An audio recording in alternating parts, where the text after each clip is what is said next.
वालेकुम, good morning Pakistan. कैसे हैं? ठीक ठाक है, मज़े में हैं, खुश हो जाएं भाई। मेरे बच्चे का तो आज स्कूल का आखिरी दिन है ना। उसके बाद जो मंडे से जो हमारा हशर होने वाला है ना, वो कोई सोच भी नहीं सकता भाई क्या होगा। कोई प्लानिंग की हुई है बच्चों के लिए, क्या कराना है अब उन्हें? या वो सोते रहेंगे या वो आईपैड या मोबाइल्स पे लगे रहेंगे? कोई प्लानिंग करनी पड़ेगी आपको, क्योंकि अब तो ज़िंदगी उन्हीं के गिर्द गिर्द घूमती है। वैसे आपको पता है कि हर औरत का, मैं औरत की बात कर रही हूँ इस वक्त ख़ास, अलग अलग स्टेजेस होते हैं ज़िंदगी के। अगर मैं स्टेजेस की बात करूँ, जो पहला स्टेज होता है वो लड़की सिर्फ अपने बारे में सोच रही होती है। हाय मैं ईद पे क्या बनवाऊँगी, मेरी सालगिरह आएगी तो मैं तोहफे में क्या मंगवाना है, मैं मेरा एग्ज़ाम, मेरी दोस्तें, मेरी दोस्तों की शादी, मेरी दोस्तों के बच्चे, मेरी दोस्तों का करियर, मेरा करियर, और मैं ये, मुझे ये पसंद है, मुझे वो पसंद है। मतलब अम्मी बेचारी किचन में लगी हुई हैं और अम्मी को हेल्प की ज़रूरत है, घर में कोई तकरीब होने वाली है, हमने अपनी मर्ज़ी से सो के उठना है, हमने अपने आप को तैयार करना है और फिर जाके देखना अच्छा अम्मी कोई हेल्प की ज़रूरत है। ये ज़िंदगी का पहला स्टेज जिसमें आप सिर्फ अपने बारे में सोच रहे होते हैं और आपको दुनिया की कोई टेंशन नहीं होती, क्योंकि वो सारी टेंशन आपकी अम्मी ने उठाई होती हैं। फिर आ जाते हैं हम सेकेंड स्टेज की तरफ, जहाँ आहिस्ता आहिस्ता आपका रिश्ता तय होता है, फिर मंगनी होती है, फिर शादी होती है।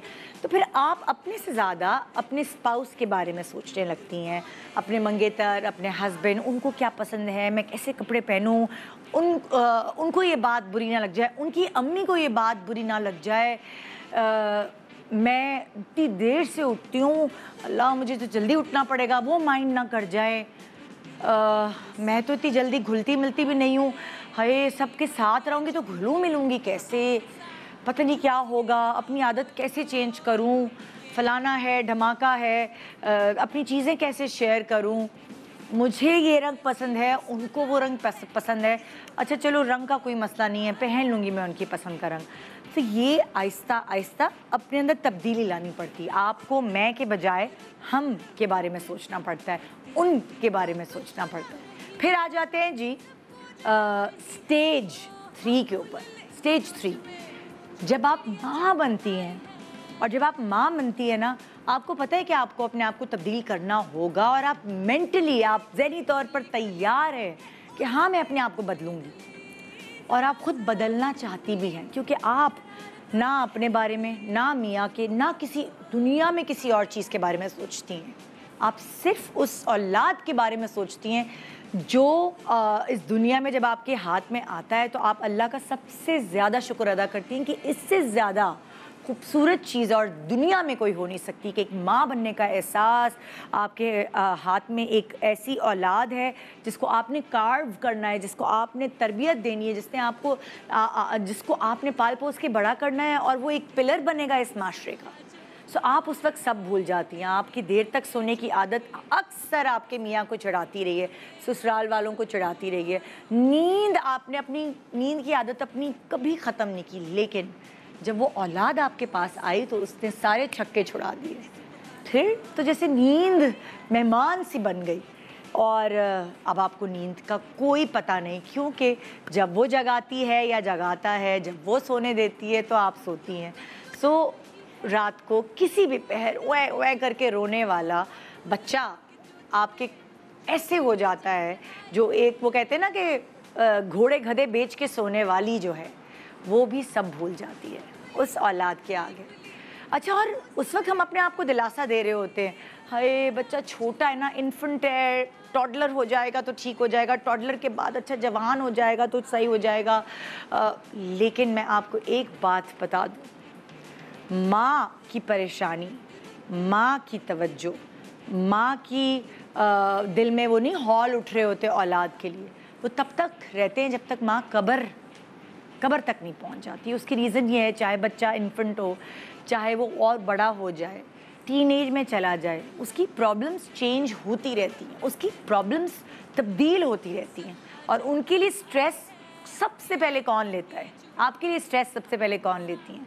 जी, चाहे आप अपनी शादी से खुश नहीं हैं, चाहे आप अच्छी घरेलू ज़िंदगी नहीं गुजारी, सबसे ज़्यादा आपकी माँ परेशान होगी। फाइनेंशियली स्टेबल नहीं है आप, अम्मी को टेंशन, अम्मी को सबसे ज़्यादा जो वो कहते हैं ना कि वो जो बीमारियाँ लगती हैं वो लगती इसीलिए हैं, मेरे बच्चों को ये प्रॉब्लम है। जब आपने पाल पोस के बच्चे जवान कर दिए और अब आप कहेंगे ओह शुक्र भाई, अब तो मैं भाई दुनिया घूमूंगी, यही सोचती हैं सारी माएँ। ऐसा कुछ नहीं होता, क्योंकि आप अपने बच्चों की परेशानी में, बच्चों की परेशानी में ऐसे घुलती रहती हैं और एक दिन पता चलता है दिल का दौरा पड़ गया, एक दिन पता चलता है शुगर की पेशेंट हो गई, एक दिन पता चलता है ये वाली बीमारी लगा ली दिल को। क्यों? क्योंकि बच्चों की परेशानी हमें हमारी कब्र तक लेके जानी मतलब होती है, हमारे अंदर है ये, हम जान के ऐसा नहीं कर रहे होते। तो इसीलिए मैं सारी माँओं को ये कहूँगी कि माँ बनना आसान नहीं है, लेकिन हाँ माँ बनना आसान इस तरह हो सकता है कि अगर छोटी छोटी टिप्स को अगर हम जज्ब कर लें और उनको अप्लाई करें अपनी ज़िंदगी में, और ये हमारा काम है कि हमने कौन सा फार्मूला कहाँ फिट इन करना है। अब बच्चे टीनेज में हैं, उनको कैसे टैकल करना है। अब बच्चों की शादी होने वाली है, उनकी पसंद की शादी उन्होंने करनी है और आपको लगता है वो सही नहीं है, आपने उनको कैसे टैकल करना है। ये सारी चीज़ें आपका एक्सपीरियंस और एक जो पेशेंस अंदर होता है ना इंसान की, ये आपको हेल्प करेगा। सो आइए मैं कुछ माँओं से आपकी मुलाकात करवाऊंगी जो वैसे तो बहुत कामयाब है अपनी ज़िंदगी में, प्रोफेशनली भी, एज पेरेंट भी, एज एक औरत भी, मगर क्या ये कामयाबी तक वो कैसे पहुंची, क्या उन्होंने अपनी ज़िंदगी में सख्तियाँ रखी, क्या लिमिटेशंस रखी। ये बहुत मियाना रवि वाला काम होता है, ज़्यादा सख्ती करो तो भी मसला, ज़्यादा सख्ती ना करो तो भी मसला, हमें किधर आके रुकना है, ये हर पेरेंट परेशान है इस बारे में। तो आपको कहाँ आके रुकना है ये आपको जानना है, मगर आपको बताने वाले आज हमारे पास हैं कुछ लोग ऐसे माशाल्लाह माशाल्लाह जो आपको अपने बच्चों की आदत से आगाह करेंगे और उन्होंने अपने बच्चों को कैसे टैकल किया ये हम आपको बताएंगे। सो आज मिलकर इस फोरम में आप भी, इस डिस्कशन में आप भी शामिल हो सकते हैं और कुछ ना कुछ ज़रूर सीख सकते हैं, क्योंकि सारी दुनिया की सीख एक तरफ, लेकिन ये जो माँ बनने की और माँ जो औलाद को तरबियत देती है, इसकी सीख कभी ख़त्म नहीं होती, चाहे आप किसी भी एज में हो। तो सारी एज ग्रुप की माएँ जो हैं वो इस वक्त ये शो देखने वाली हैं, और जो अभी माँ नहीं भी बनी ना वो भी सीख ले, आसानी हो जाएगी। Good morning Pakistan, welcome back. Good morning Pakistan. जैसे कि आपको हमने आज बताया कि हम आपकी मदद करेंगे, और ये मदद मुझे लगता है ये सबसे बड़े सदका जारिया है, क्योंकि इस वक्त जब आप माँ बनती हैं तो आपको सबसे ज़्यादा मुश्किल इस चीज़ की होती है कि हाँ माँ तो मैं बन गई, चलो, कहते बच्चे पैदा करना फिर आसान है, उनको पालना बहुत मुश्किल है। तो आप सोच लीजिए कि पैदा करना ये एक औरत के लिए कितनी एक वो मुश्किल टास्क समझा जाता है, मगर पालने के लिए तो ये और उसको डबल कर लीजिए। सो आज हम सब मिलकर आपको वो गाइडलाइंस देंगे जो शायद हमारी माँ ने हमारे अंदर चीज़ें डाली और अब हम वो अपनी औलाद को तरबियत देने में इस्तेमाल कर रहे हैं, और कहाँ कहाँ हमें मुश्किलात हुई और कहाँ कहाँ हमें सुकून मिला उन टिप्स की वजह से जो हमारे पास थी। तो आइए ये हम आपको ट्रांसफ़र करते हैं। आज मेरे साथ यहाँ मौजूद है बड़े दिनों बाद नादिया खान। अस्सलाम वालेकुम। कैसी है? लास्ट टाइम तो तुमने रुला दिया था पगली, है ना? पगली इतना रुलाया, लेकिन आई एम सो ग्लैड कि निदा के जो लास्ट शो पे मैं आई और आज ये वो थीम्स है जिन पे मजा आता है बात करके। बहुत बहुत अच्छे शो। और देखो ना, हमने रुल खुल के सीखा है एज माँ, हम गिरे हैं फिर हम उठे हैं, हम गिरे हैं फिर हम उठे हैं। कि मुझे फिर भी लगता है पैदा करना ज़्यादा मुश्किल है, पालना आसान। अगर आपका डॉक्टर अच्छा ना हो, आपका एपिड्यूरल काम ना करे, आपकी प्रेगनेंसी टफ हो, आपको जुकाम और खांसी रहे 9 महीने, अरे भाई पालना आसान है। और माँ से भी आपको इंट्रोड्यूस करा दूं, फरीदा शब्बीर हमारे पास। अस्सलाम वालेकुम। वालेकुम अस्सलाम। आज हम एक्ट्रेसेस नहीं, आज हम माएँ हैं, है ना जी। तो ये वो खातून है जिन्होंने कहते ना कि वो कौन सी ऐसी जगह थी जहाँ दुआएं नहीं मांगी कि अल्लाह मियाँ मतलब औलाद दे, और जब औलाद हुई तो बस औलाद को देखती है माशाल्लाह माशाल्लाह, और उनको देख के जीती है। बिल्कुल मैंने इनको देखा है एज माँ कि किस तरह एक हूँ पे हाँ पे उठ खड़ी हुई माशाल्लाह से। और वही वाली बात, इनके बच्चे मेरे सामने हैं, हाँ, तो मैं उनकी तरबियत भी देख सकती हूँ कि वो कितने अच्छे बच्चे इन्होंने पाले। और फिर मेरे एक तरफ मौजूद हैं फराह नदीम, जिनकी बेटी से आप मुलाकात कर चुके हैं, लेकिन मुझे पता है कि माशाल्लाह माशाल्लाह इन्होंने अपने बच्चे इतने अच्छे रेज किए हैं। सो हमें बड़ी अच्छी टिप्स आपसे देंगे। अस्सलाम वालेकुम। कैसी हैं आप? अल्लाह का शुक्र, बिल्कुल ठीक ठाक। थैंक यू वेरी मच इतने अच्छे टॉपिक पे बात करने के लिए। है ना, बुलाया है। बहुत भाई लोगों की हेल्प हो जाए इससे बड़ी बहुत अच्छा, क्या हमें है अच्छा लगता है बात करना है। बीइंग अ प्राउड मदर बहुत अच्छा लगता है कि आप एक जब फ्रूट देखते हैं कि आपने इतनी मेहनत के बाद बच्चों को एक जगह पे पहुंचाया है तो बहुत अच्छा एक्चुअली हमारी जिंदगी का तो असासा हमारी औलाद है। बिल्कुल सारी चीजें एक तरफ। मैं तो ये समझती हूँ अल्लाह की जो ब्लेसिंग्स है उसमें सबसे बेस्ट यही है कि आप एक माँ हैं और अपनी औलाद को अच्छी तरबियत दे रही हैं। और हमने एक अच्छा इंसान जो है उसको तरबियत दी है जो बाकी बागडोर संभालेगा। एक अच्छा बहुत बड़ी बात है। बच्चे तो पैदा करते हैं बहुत, किसी के 9-9 10-10 दिन भी होते हैं, अच्छे दो ही निकलते हैं, वो वाली चीज है। ये एक ऐसी चीज होती है कि ऊपर तो अल्लाह ही होता है, ऊपर तो करने वाला सबके लिए अल्लाह होता है। अल्लाह ने वो चीज़ें उतारी होती हैं।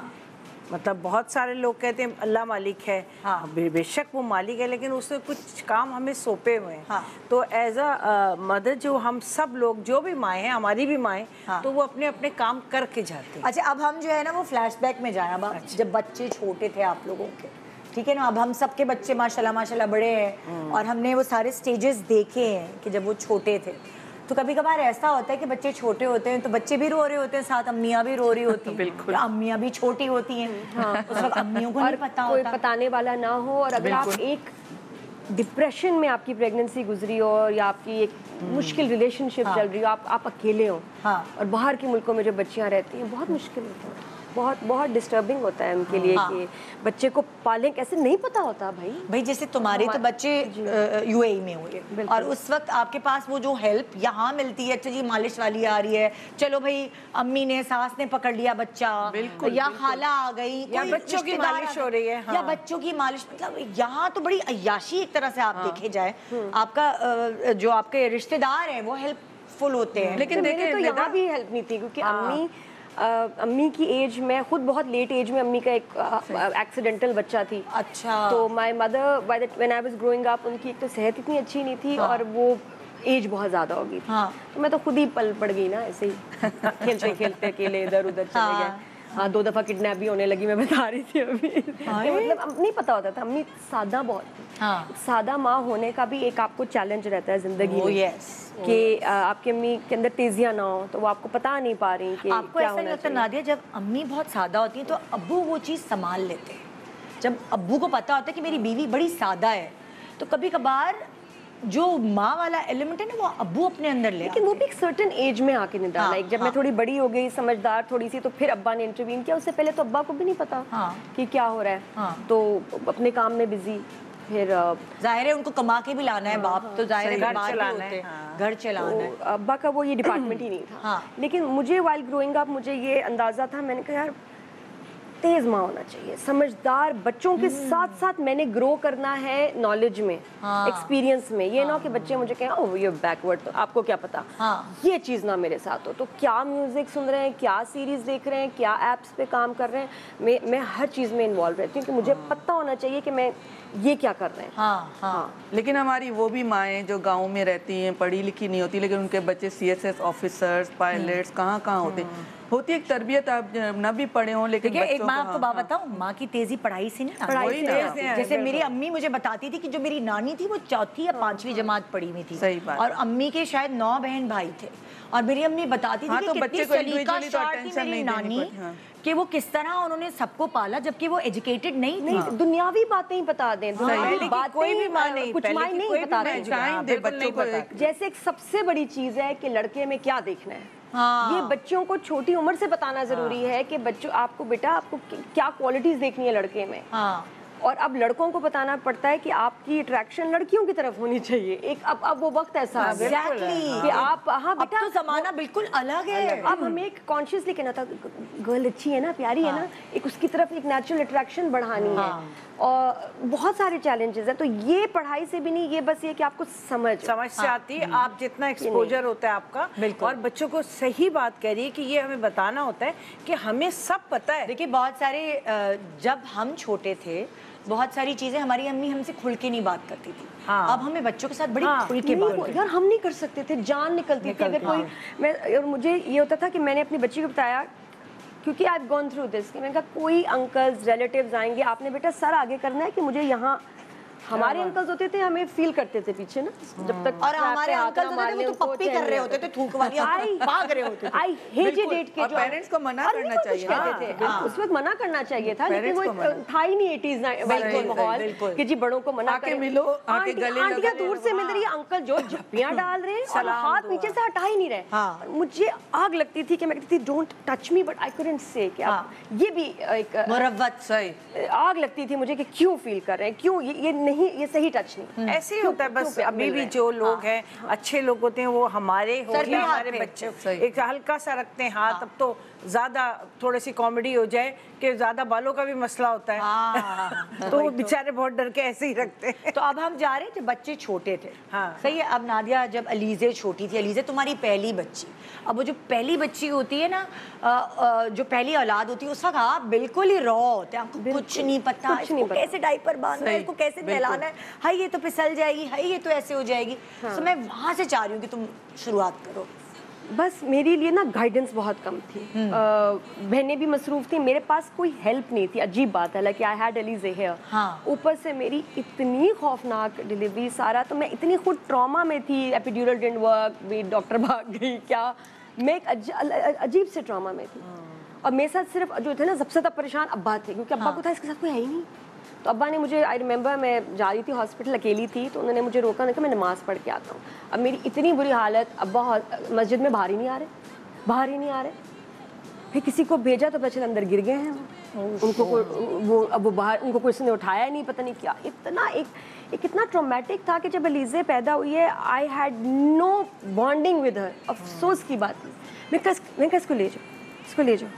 तो इतना स्ट्रेस था। हाँ, मैं इतनी ट्रॉमा में थी मैं, क्योंकि अकेली थी और इतनी चीज़ें उल्टी हो रही, मैं इसको ले जाओ, इसको ले जाओ।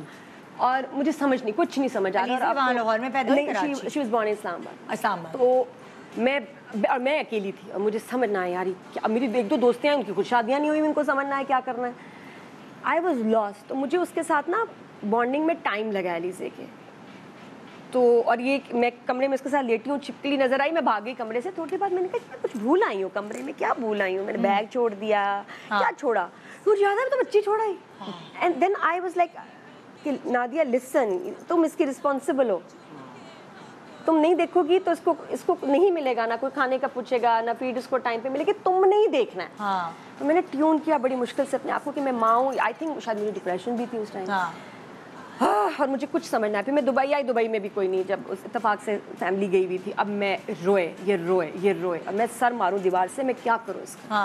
फिर एक कोई ससुराल की खाला आई, तो आई तो बच्ची भी रो रही, मैं भी रो रही कि क्या हुआ। मैं क्या, मुझे नहीं समझ आई क्या करूँ इसका, क्या करूँ। उन्होंने कहा इधर लाओ इसको, कपड़ा लिया, बांधा उसको, स्वॉडलिंग कहते हैं उसको, बांध कर रैप करके, बच्ची चुप। बच्चे हो जाते हैं ना रैप करने, सिक्योर फील करते हैं ना बच्चे। मुझे कहा कि तुम्हारी मेड है, मैं मेरे पास मेड नहीं है। मैं कहा नहीं, किसी को बुलाओ, अगर तुमने 4-5 घंटे नहीं सोई तुम हो जाओगी पागल। होता है ऐसे ही। मैंने कहा मैं बच्ची कैसे छोड़ूं, कह रही छोड़नी पड़ेगी वरना ये सही नहीं है। फिर मुझे वहां से आया कि नहीं, आई हैव टू स्लीप।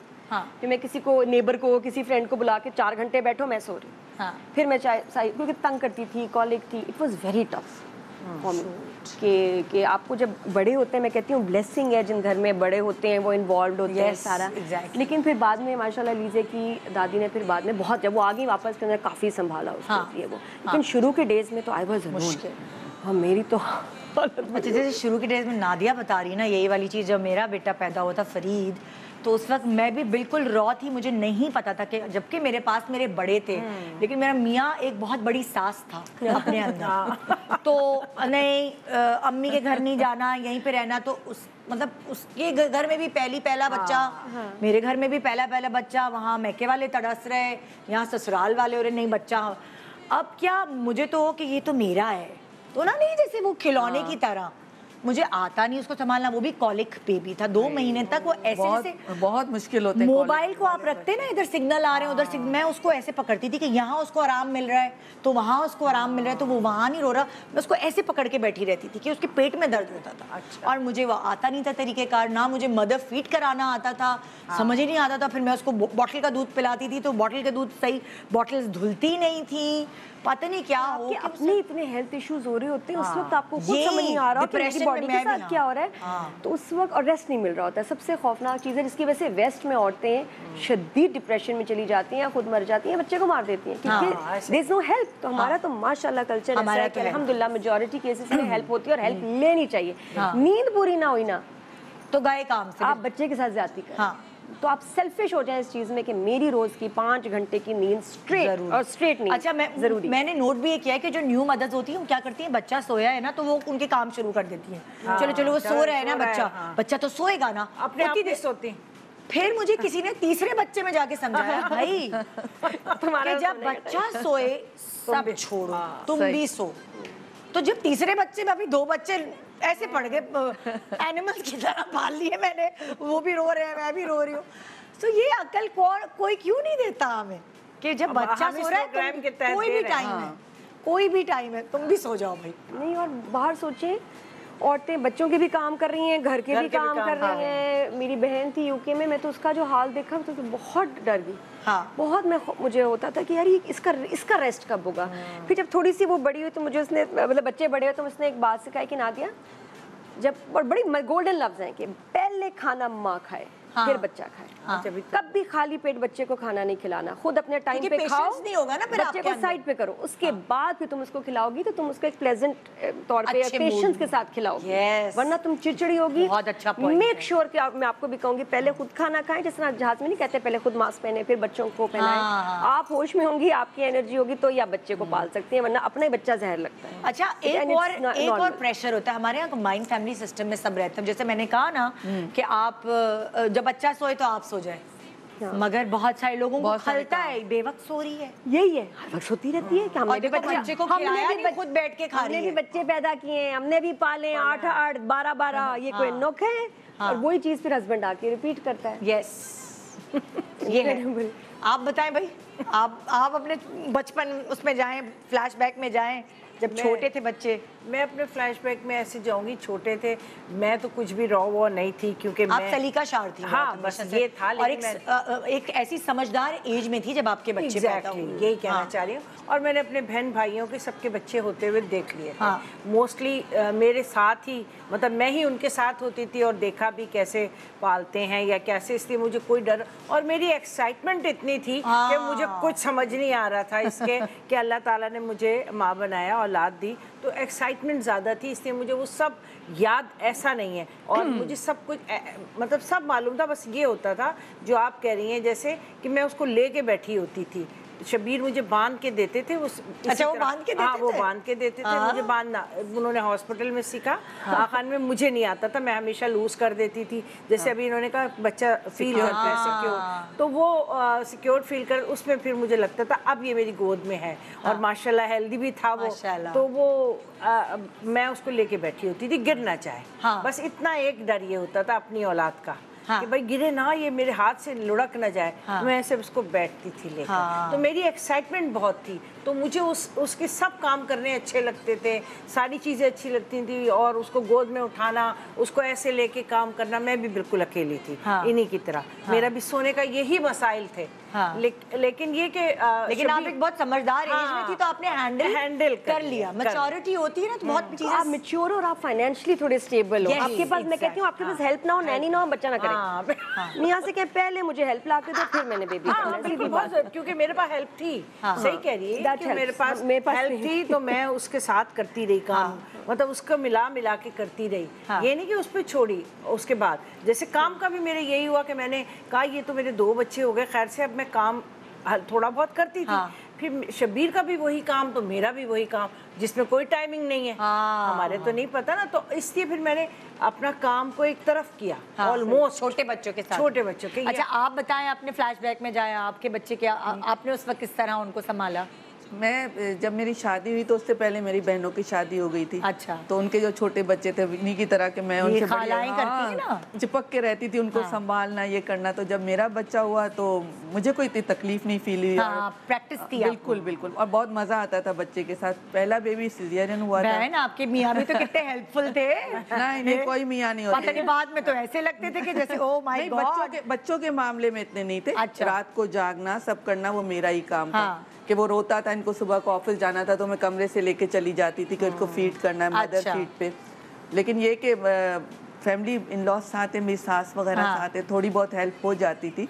लेकिन ये कि बड़ा मजा आता था बच्चों के साथ। लेकिन पहला बेबी जो था उसके बाद जब सेकंड थर्ड, उसमें तो कोई इतनी मुश्किल नहीं। हमारे साथ तो इतना बुरा हुआ, उस वक्त प्रोग्राम चलता था हम सब उम्मीद से।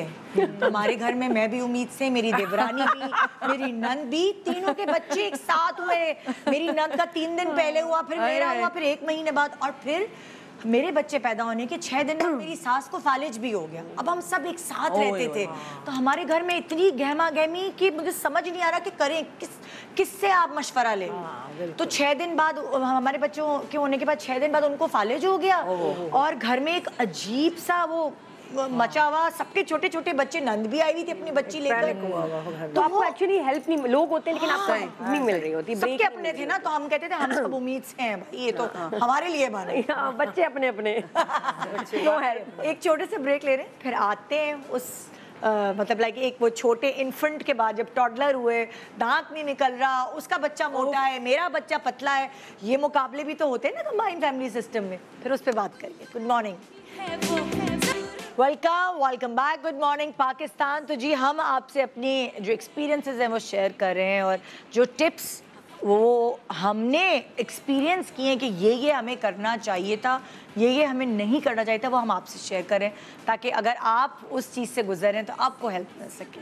हाँ, तो आप लोगों के पास बॉक्सेस हैं, और ये बॉक्सेस में जो चीज़ें रखी गई हैं इसलिए कि बंदा कुछ भूल ना जाए, याद रहे चीज़ें। तो नादिया शुरू करते हैं।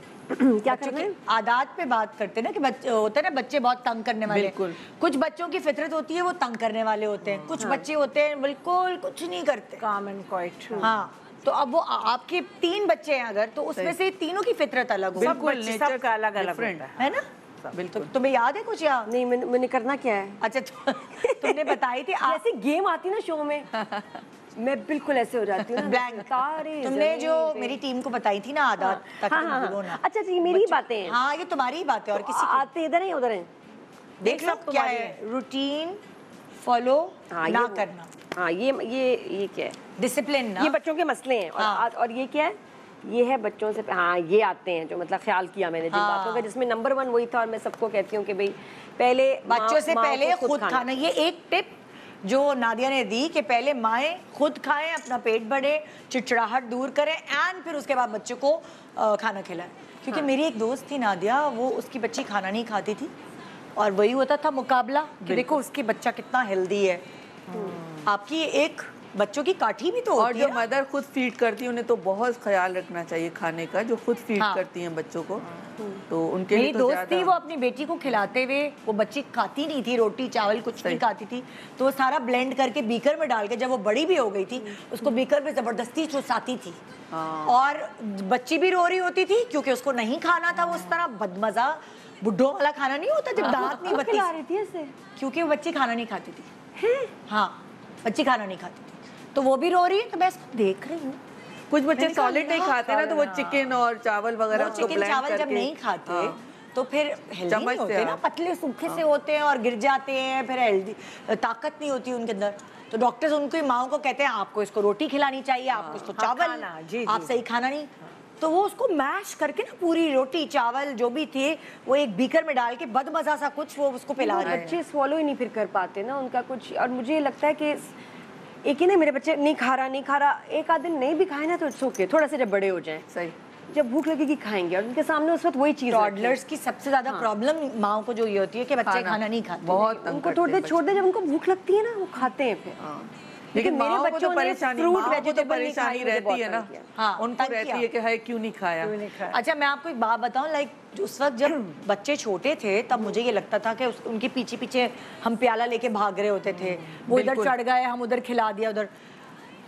उस वक्त हमें ये समझ नहीं आती थी। अगर मेरी अम्मी ने भी ये कहा था बच्चों को भूखा छोड़ो, भूखा छोड़ा ना, उसके बाद उनको चिप्स मिला ना, तो उन्होंने चिप्स जंक खा लिया, छोड़ दे, उन्होंने बिस्किट खा लिया। लिफ्ट ही ना कराएं, खुद खाएं, सब खा रहे हैं। नहीं कर सकती, थोड़ी देर बाद कोई माँ से कर सकती है। नहीं करते हैं, मैं करती हूँ, इट वर्क्स। हाँ, ये तुम तीसरे वाले में करती हो ना बेटा, पहले वाले में तो नहीं होगी। बल्कि किन्नू के तो और नरम दिल है, मेरा इतना नहीं करती, लेकिन बाकियों का फिर मैंने कहा कि यार इतना स्ट्रेस मैं ले रही हूँ, नहीं खाएंगे, जब भूख लगेगी खाएंगे। बाकी डॉक्टर्स भी ये कहते थे कि छोड़ दें, खाएंगे, फिर सही खाते हैं। जब भूख लगती है उनको रोटी भी अच्छी लगती है, चावल भी ठीक लगता है। लेकिन शुरू में तो कुछ बच्चे आदी हो जाते हैं, फिर खाना ही छोड़ देते हैं। ऐसा होता है, बच्चे जबरदस्ती खिलाने के आदी हो जाते हैं। ऐसे ही खिलाओ। बिल्कुल। आप छोटे बच्चों की हैबिट्स को डेवलप कर रहे होते हैं, तो जब अम्मा फोर्स फीड कर रही होती तो उस बच्चे को लगता है कि ये तो मैंने खाना ही ऐसे। मैंने एक और चीज देखी, बच्चे ना माओ को करते हैं ब्लैकमेल। यस, मैंने देखा से मैं कीनू को खिला रही हूँ, तंग कर रहा है, मैं चली जाऊंगी साइड पे, फैसल आएंगे आराम से काट के रख के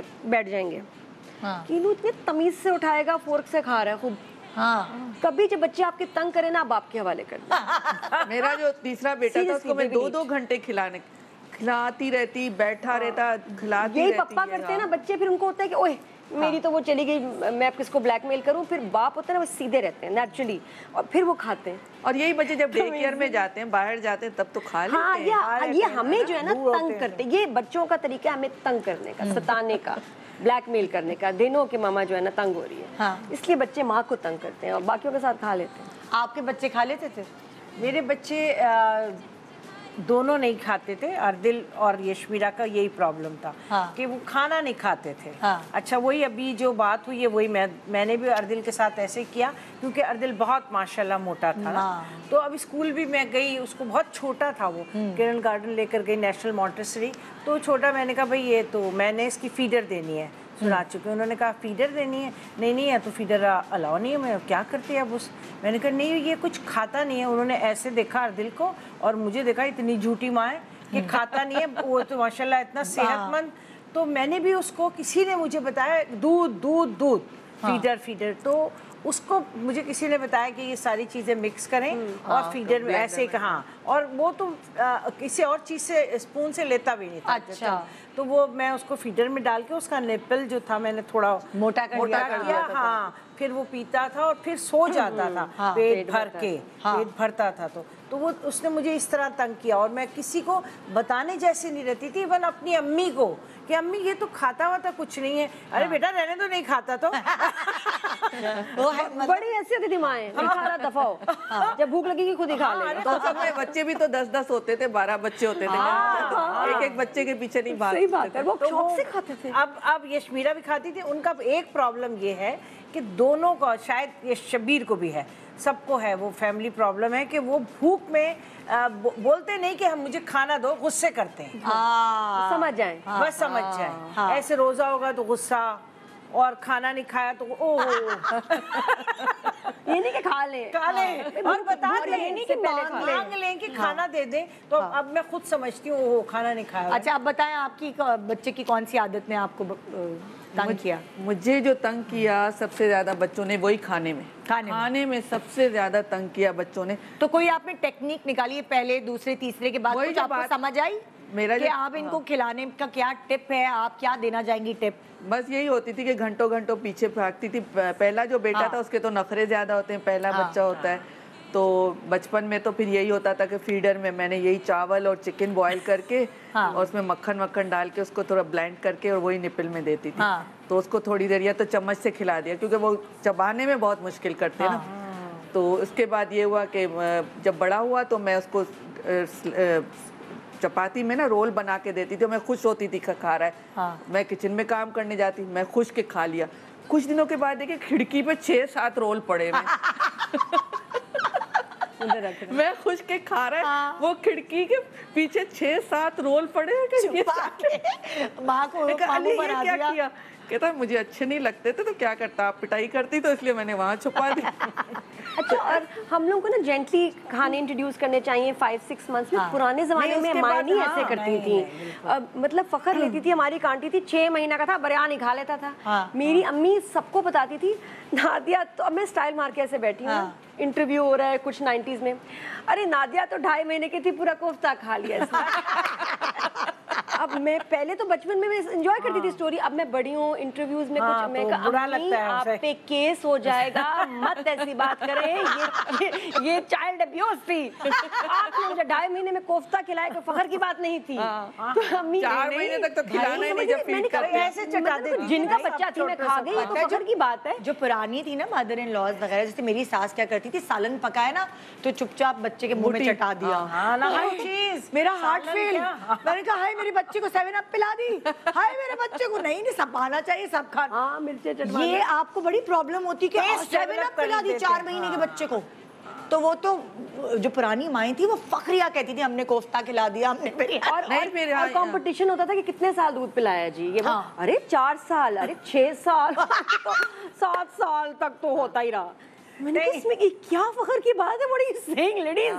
लेकिन ये होता था, मैं बचपन में बातें सुनती थी ना आंटियों की, और मैं उस वक्त ही मुझे लगता था कुछ गलत हो रहा है। अभी बच्चे भी बड़े तेज हैं। अभी छोटे से बच्चे को आप देख लें किसी भी, कि उसे कोल्ड ड्रिंक का और पानी का डिफरेंस पता होता है। बिल्कुल। कि आप उसे पिला दें तो वो नहीं होएगा, ब्लैक वाली नहीं, बस फिर ये हुआ कि बच्चों की वजह से खाने पकाने सीखे, उनके लिए अच्छे। अब देखिए जैसे हम लोग तो मिर्चें खाते हैं ना, पाकिस्तानी तो शौकीन है मिर्चों के, और वो पता नहीं सबसे ज्यादा मदर इन लॉज को ये शौक होता है कि बच्चों को मिर्चों की आदत डालो। बच्चों को मिर्चों की आदत, मेरे मियाँ को मेरे पीछे पड़ा रहता, बालाज को मिर्चों की आदत डालो। मैंने कहा भाई वो ब्रोकली खा रहा है, तुम्हारी वो ज्यादा खुश। मैंने कहा एवोकाडो खा रहा है, ब्रोकली खा रहा है, ये तुम्हारे बच्चों ने कभी नहीं खाया। हमारे यहाँ फखर समझते हैं कि हमारा बच्चा 4 साल का है, पूरा अचार खा लेता है, मिर्ची खाता है, हरी मिर्चें खाता है। लोग सालन रोटी खाता है, लोग फखर करते हैं इस बात पे कि मतलब, मैंने कहा अरे भाई क्या बनाना है आपने इसको, क्यों मिर्ची दे रहे हैं, इसमें क्या फखर की बात है। बच्चों को मिर्ची मत दें, बच्चों के लिए मिर्ची अच्छी नहीं है, उनके अंदर इंटेस्टाइन स्टमक बहुत कमजोर होता है। आपको पता, फिर बाद में आप कहते हैं इसके पेट में दर्द हो रहा है, पता नहीं क्या हो गया, गैस हो गई है। गैस नहीं, अंदर से जल रहा होता है बच्चे को, एसिडिटी हो जाती है इसी एज में बच्चों को। और कोल्ड ड्रिंक्स, खुदा के वास्ते बच्चों को कोल्ड ड्रिंक्स। अच्छा, फखरिया बताते कि हमारे बच्चे तो कोल्ड ड्रिंक के बगैर खा ही नहीं सकते, खाने के साथ कोल्ड ड्रिंक की बोतल होनी चाहिए। मिर्चे तो अवार्ड है इस पे। मेरा बच्चा हमारी मिर्चे खाता है, अवार्ड नहीं। पहली माँ को ये भी अवार्ड है कि वो हर चीज ऐसे हर चीज खाना खाते हुए, जैसे आप कह रही हैं मेरी सास, तो सबकी सास, नानियाँ, जो भी बच्चों की नानी दादी, सब हर चीज जरूर चटा। अच्छा, मुझे एक और देख के भी ना माओं को थोड़ी सी मुझे प्रॉब्लम होती थी। जैसे एक माँ थी, वो क्या करती थी, अपने बच्चे को जो सेरेलैक टाइप चीज खिला रही ना, वो गरम है, भाई तुम हाथ पे चेक कर लो, वो पहले ना यहाँ करके चाटती। अल्लाह, चलो माँ है या कुछ भी है, लेकिन यार आपकी कैविटी है, आपकी कुछ है, वो आपके बच्चे में ट्रांसफर हो रही है। ये थोड़ी है कि माँ को सब अलाव है कि मुंह से निकाल। एक औरत तो खुद चबाती थी, उनका मुंह ग्राइंडर होता है। ओह माय गॉड, ब्लेंड कौन करे जब हमारे दांत सलामत हैं, खुद ही ब्लेंड ग्राइंड करके बच्चे को खिला रही है। सही कंसिस्टेंसी का हो गया, ओके रेडी। मतलब ये भी मैंने खुद अपनी आंखों से माँ को मेड्स भी करती हैं छुप के। ये भी ये कुछ ऐसी बातें हैं, ये आ गई टॉडलर्स की बातें ना। मुझे होता है छोटे बच्चों को मेड से खाना आप खुद खिलाएं, या पापा खिलाएं, या बड़ी बहन भाई खिलाएं, मेड से खाना नहीं। या कभी मैं देखती हूँ गोरों को कि वो अपने बच्चे को डाइनिंग चेयर पे बिठाते और उनके सामने उनकी चीजें रख देते, चाहे गिराएं कुछ करें, बच्चे खाना सीख जाते हैं। हाँ, जल्दी कांटे छुरे भी पकड़ लेते हैं, ये अच्छी बात है। और वो बच्चे खुद भूख लग रही होती है, वो देख रहा होता है घर वालों को, वो भी खा रहे हैं तो वो भी खा रहे हैं। मुझे डॉक्टर ने कहा था कि बच्चा जो अपने हाथ से जितना अच्छा खाता है वो उतनी सेहत पकड़ता है। क्या उसके हाथ के एंजाइम्स हैं जो उसके मुंह में जा रहे हैं, बिल्कुल, तो वो सेहत पकड़ता है। छोटी छोटी चीजें हैं जो तीसरे बच्चे में समझ आई, पहले दूसरे में नहीं। मतलब मेरी दूसरी वाली बच्ची को मैं 7.5 साल तक खुद खिलाती रही हूँ। हमें लगता है बस हमारा प्यार है, मेरे हाथ से खाता है, इतना बड़ा हो गया अभी भी मेरे हाथ से खाता है। मेरा बेटा तो 12 साल का हो गया था, मेरे हाथ के बगैर खाता नहीं। ये देख लेना, यही वो माँ जिसके बारे में आप कह रहे हैं, आपको पता नहीं खुद को खुशी फील होती है, उससे ज्यादा हमें खुशी फील होती है। बच्चे का कोई फायदा नहीं, बस ये कि एक बॉन्डिंग होती है, एक खुशी होती है। लेकिन बच्चे भी अब तो ऐसे हैं, मैं बार बार यही कहूंगी कि उन्हें प्लेट में निकाल भी दो, प्लीज छोड़ दें आप, हम बड़े हो गए। तो अब तो बड़े हो गए, अभी हम उधर ही है ना जब ये छोटे थे। अच्छा, अब एक तो ये खाने की परेशानी है माओ को, और ये फोन किसका बज रहा है, बंद करवा दो। अच्छा, मुझे और अगली परेशानी है बीमारी, हाँ, बुखार, खांसी, नजला, ड्रिप्स लग रही हैं, कैनुला लग रहा है, और हॉस्पिटल एडमिट हो रहे हैं, पता नहीं है कि कब हॉस्पिटल ले जाना है और कब नहीं ले जाना है। फिर कुछ लोग तो सेल्फ मेडिकेशन कर देते हैं, नहीं नहीं कोई ज़रूरत नहीं है भाई, खुद ही कर लो, खुद ही दे दो, सही, कौन सी दवाई देनी है, क्या है, ये भी एक बच्चों के मामले में ये रिस्क नहीं लेना चाहिए। ऐसे में मुझे लगता है कि आप प्लीज़ जब आपके बच्चे को कोई चोट लगे, बीमारी, कुछ रिश्तेदारों की ना सुने, लोगों की ना सुने। इतने बुरे बुरे मशवरे देते हैं कि उसमें देर हो जाती है। आप सिंपली प्लीज़ डॉक्टर के फ़ौरन ले जाएं। एक बार अजान के ऐसे वो ना कांटा लग गया, तो वो जो एक तरीका होता है घर में, अरे मैं सुई से निकालने की कोशिश करती हूँ, वो किसी ने कर दिया, खैर नहीं निकला। मैं कहा कोई नहीं, अब सो गया जी। थोड़ी देर बाद मैं रात को उठी हूँ, तप रहा ये बुखार में, देखा मैं एकदम याद है, मैं कहा इसके कांटा चुभा, तो देखा पैर लाल नीला अजीब सा हो रहा है। संडे का दिन, सुबह अब्बा को लिया, चले गए। मैंने कहा अब्बा हॉस्पिटल जाना है बेटे, डॉक्टर तो, और कोई डॉक्टर नहीं पिंडी में, इस्लामाबाद में कोई नहीं मिल रहा। तो वो जो हमारे ड्राइवर भाई थे, नहीं नहीं अंकल ये ऐसे नहीं, इसको आप छोड़ दे, ये ठीक हो जाएगा खुद। हॉस्पिटल लेके गए, वहाँ स्पेशलिस्ट नहीं था, तो डॉक्टर क्या कह रही है वहाँ जो थी कि इसको आप एक दिन वेट करें, कल आप लेके आए। मुझे कुछ दिल में हो नहीं, कुछ बुरा हो जाएगा, ये गलत हो रहा है, ये पैर नीला हो रहा है, ये अजीब नहीं। मैं कहा नहीं, मुझे डॉक्टर चाहिए। नहीं डॉक्टर नहीं। फिर कैसे हमने निदा डॉक्टर ढूंढा, बुलाया। मैं कहा तुम्हें जो पैसे कहोगे कहूँगी मेरे बेटे को देखो। तो अब शाम हो गई थी। खैर जब मैं गई हूँ, डॉक्टर सर्जन था, उसने इसको देखा, इसको थिएटर ले गया और इसके इतने पैर से उसने निकाला है गोश्त, ऐसे स्कूप नहीं करते, हाँ। कहते हैं शुक्र आप टाइम पे ले आती, वरना एम्पुटेट करना पड़ता है। वो बस पता नहीं क्या चीज, सुइयां वुइयां डालने से, कांटे से क्या चीज चली गई, वो जो निकालने में था कोई मेडिकल सारा टर्म। कहते हैं गांव से आते हैं ना जब पेरेंट्स, हमें हाथ पैर बच्चों के काटने पड़ते हैं, ऐसी इन्फेक्शन हो जाती है। अब मेरे देखो इर्द गिर्द सब कह रहे हैं इट्स ओके, डॉक्टर भी कह रहा है घर चली जाओ, ड्राइवर अंकल भी ये कह रहे हैं, अब्बा को भी था कि नहीं वेट करते, मैं कौन नहीं। तो माँ की जो ये अंदर की आवाज़ है, ये आपको अल्लाह की तरफ से गिफ्ट है कि अगर आपको लग रहा है ना ये कुछ गलत है, फिर किसी की नहीं सुननी, सास ससुर पप्पा, ये क्योंकि वो गिफ्ट अल्लाह ताला ने आपको दिया है कि आपके दिल में आवाज़ आती है कि कुछ गड़बड़ है, निकलो, बच्चा अभी गिरेगा, नहीं बेड पे खेल रहा अभी गिरेगा, गिरना है, वो सिर्फ माँ को मैसेज आना है डायरेक्ट, और किसी को नहीं आना। नहीं, अगर आपको लग रहा है स्टेबल से गिरेगा, उठा दें वो टेबल। आपको लग रहा है किसी ने उठाया हुआ है कि उसको ये है, मैंने देखा है कि आपको आ जाता है, अल्लाह ताला आपको इंडिकेशन कर देता है, और वो फिर होता है उस बच्चे के साथ, यहाँ से गिरेगा, यहाँ ये होगा, होना है। तो please take that as a true warning, और किसी की नहीं सुने करें। अच्छा, एक और चीज़ हमारे माशरे में है जो जिसके ऊपर मैं डिस्कस करना चाहूँगी। बच्चा बीमार हुआ अगर अस्पताल पहुँच के ना, तो जो सारे इन लॉज हैं उनकी सारी नजरें होती हैं कि माँ ने ख्याल नहीं, इसको नहीं आता ख्याल, टाइम नहीं दिया माँ ने ख्याल नहीं रखा, इसको सलीका नहीं है बच्चों को पालने का।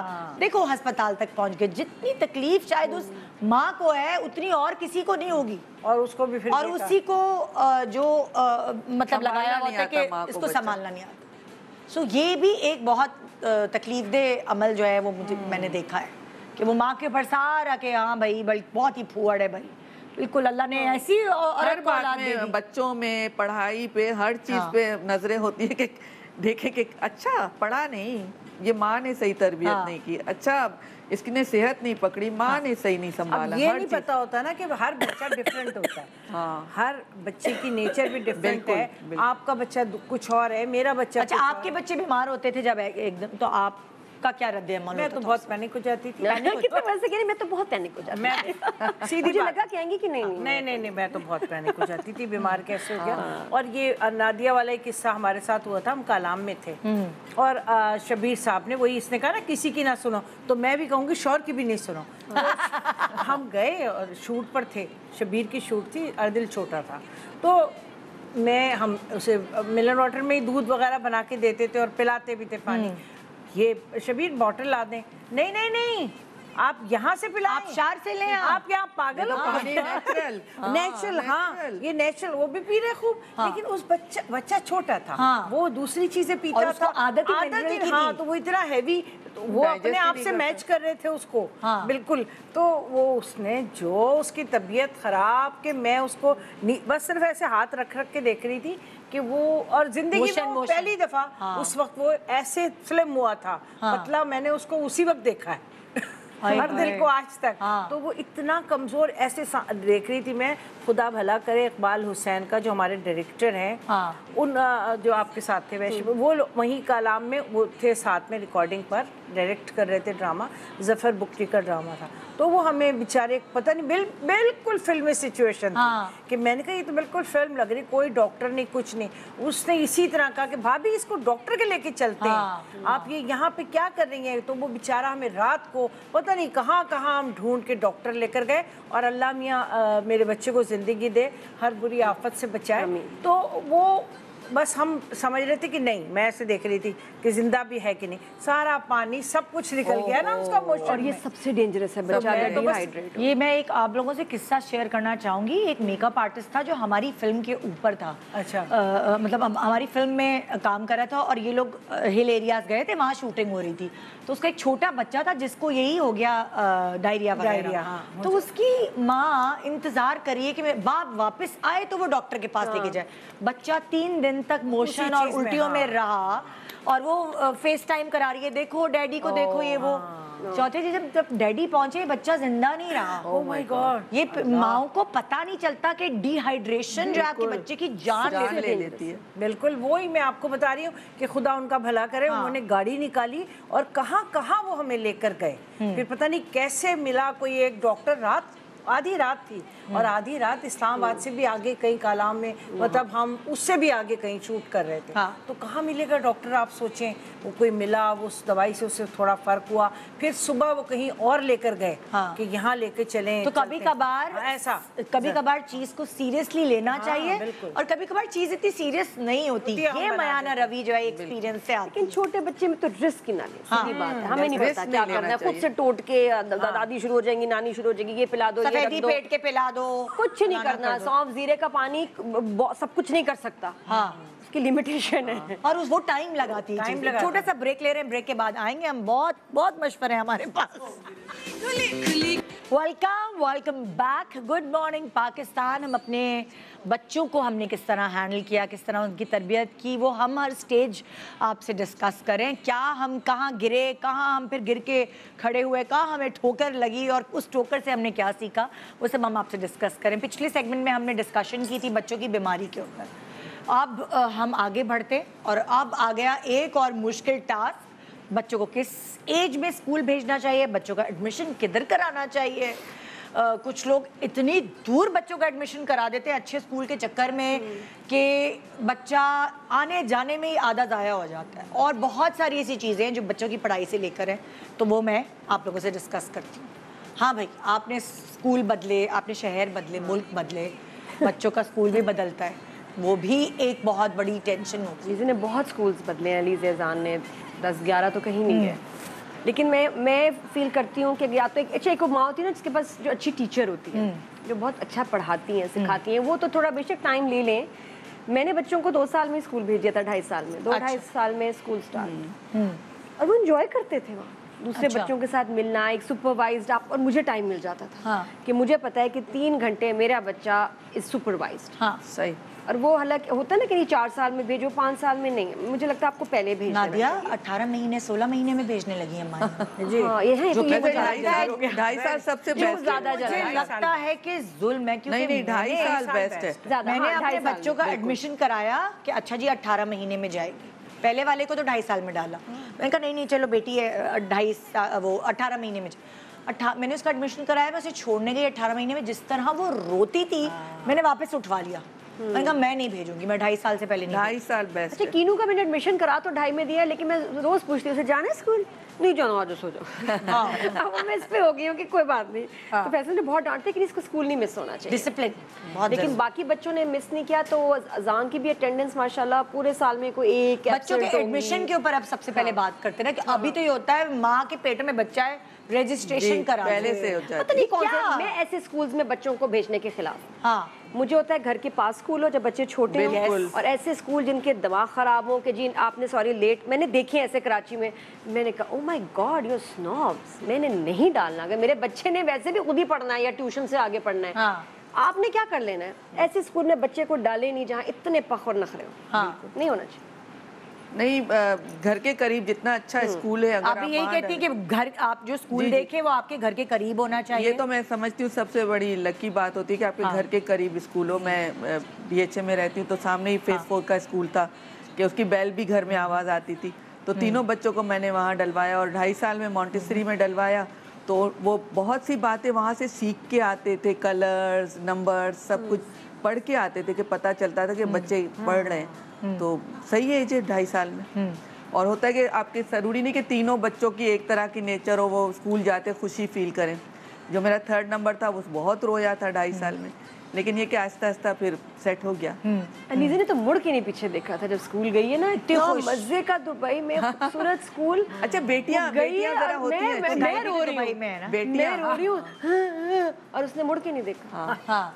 तो दुबई अच्छा, बेटियां और बेटों में बहुत डिफरेंस भी होता है। बेटियां जरा जल्दी एडजस्ट हो जाती हैं। हमारे उल्टा है भाई। हमारा बेटा उल्टा है, बेटी उल्टी। जो खसलतें बेटों की और होती हैं वो बेटी में, जो बेटियों में होती है वो बेटों में। तो जरा लाडली हो जाती है ना जब आपकी बेटियां बहुत ज्यादा, क्योंकि 2 बच्चे माशाल्लाह बेटे आपके और फिर एक बेटी है, तो वो सारा यासिर का जो भी है उसके साथ है ना। नहीं, नेचर होती है बच्चों की, बचपन से फितरत और नेचर नहीं, चुभने वाले कपड़े वो नहीं पहन सकती। बेटे को मैं बेचारे को चुभने वाले कोई भी मटेरियल के पहनाती हूं, वो उफ नहीं करेगा।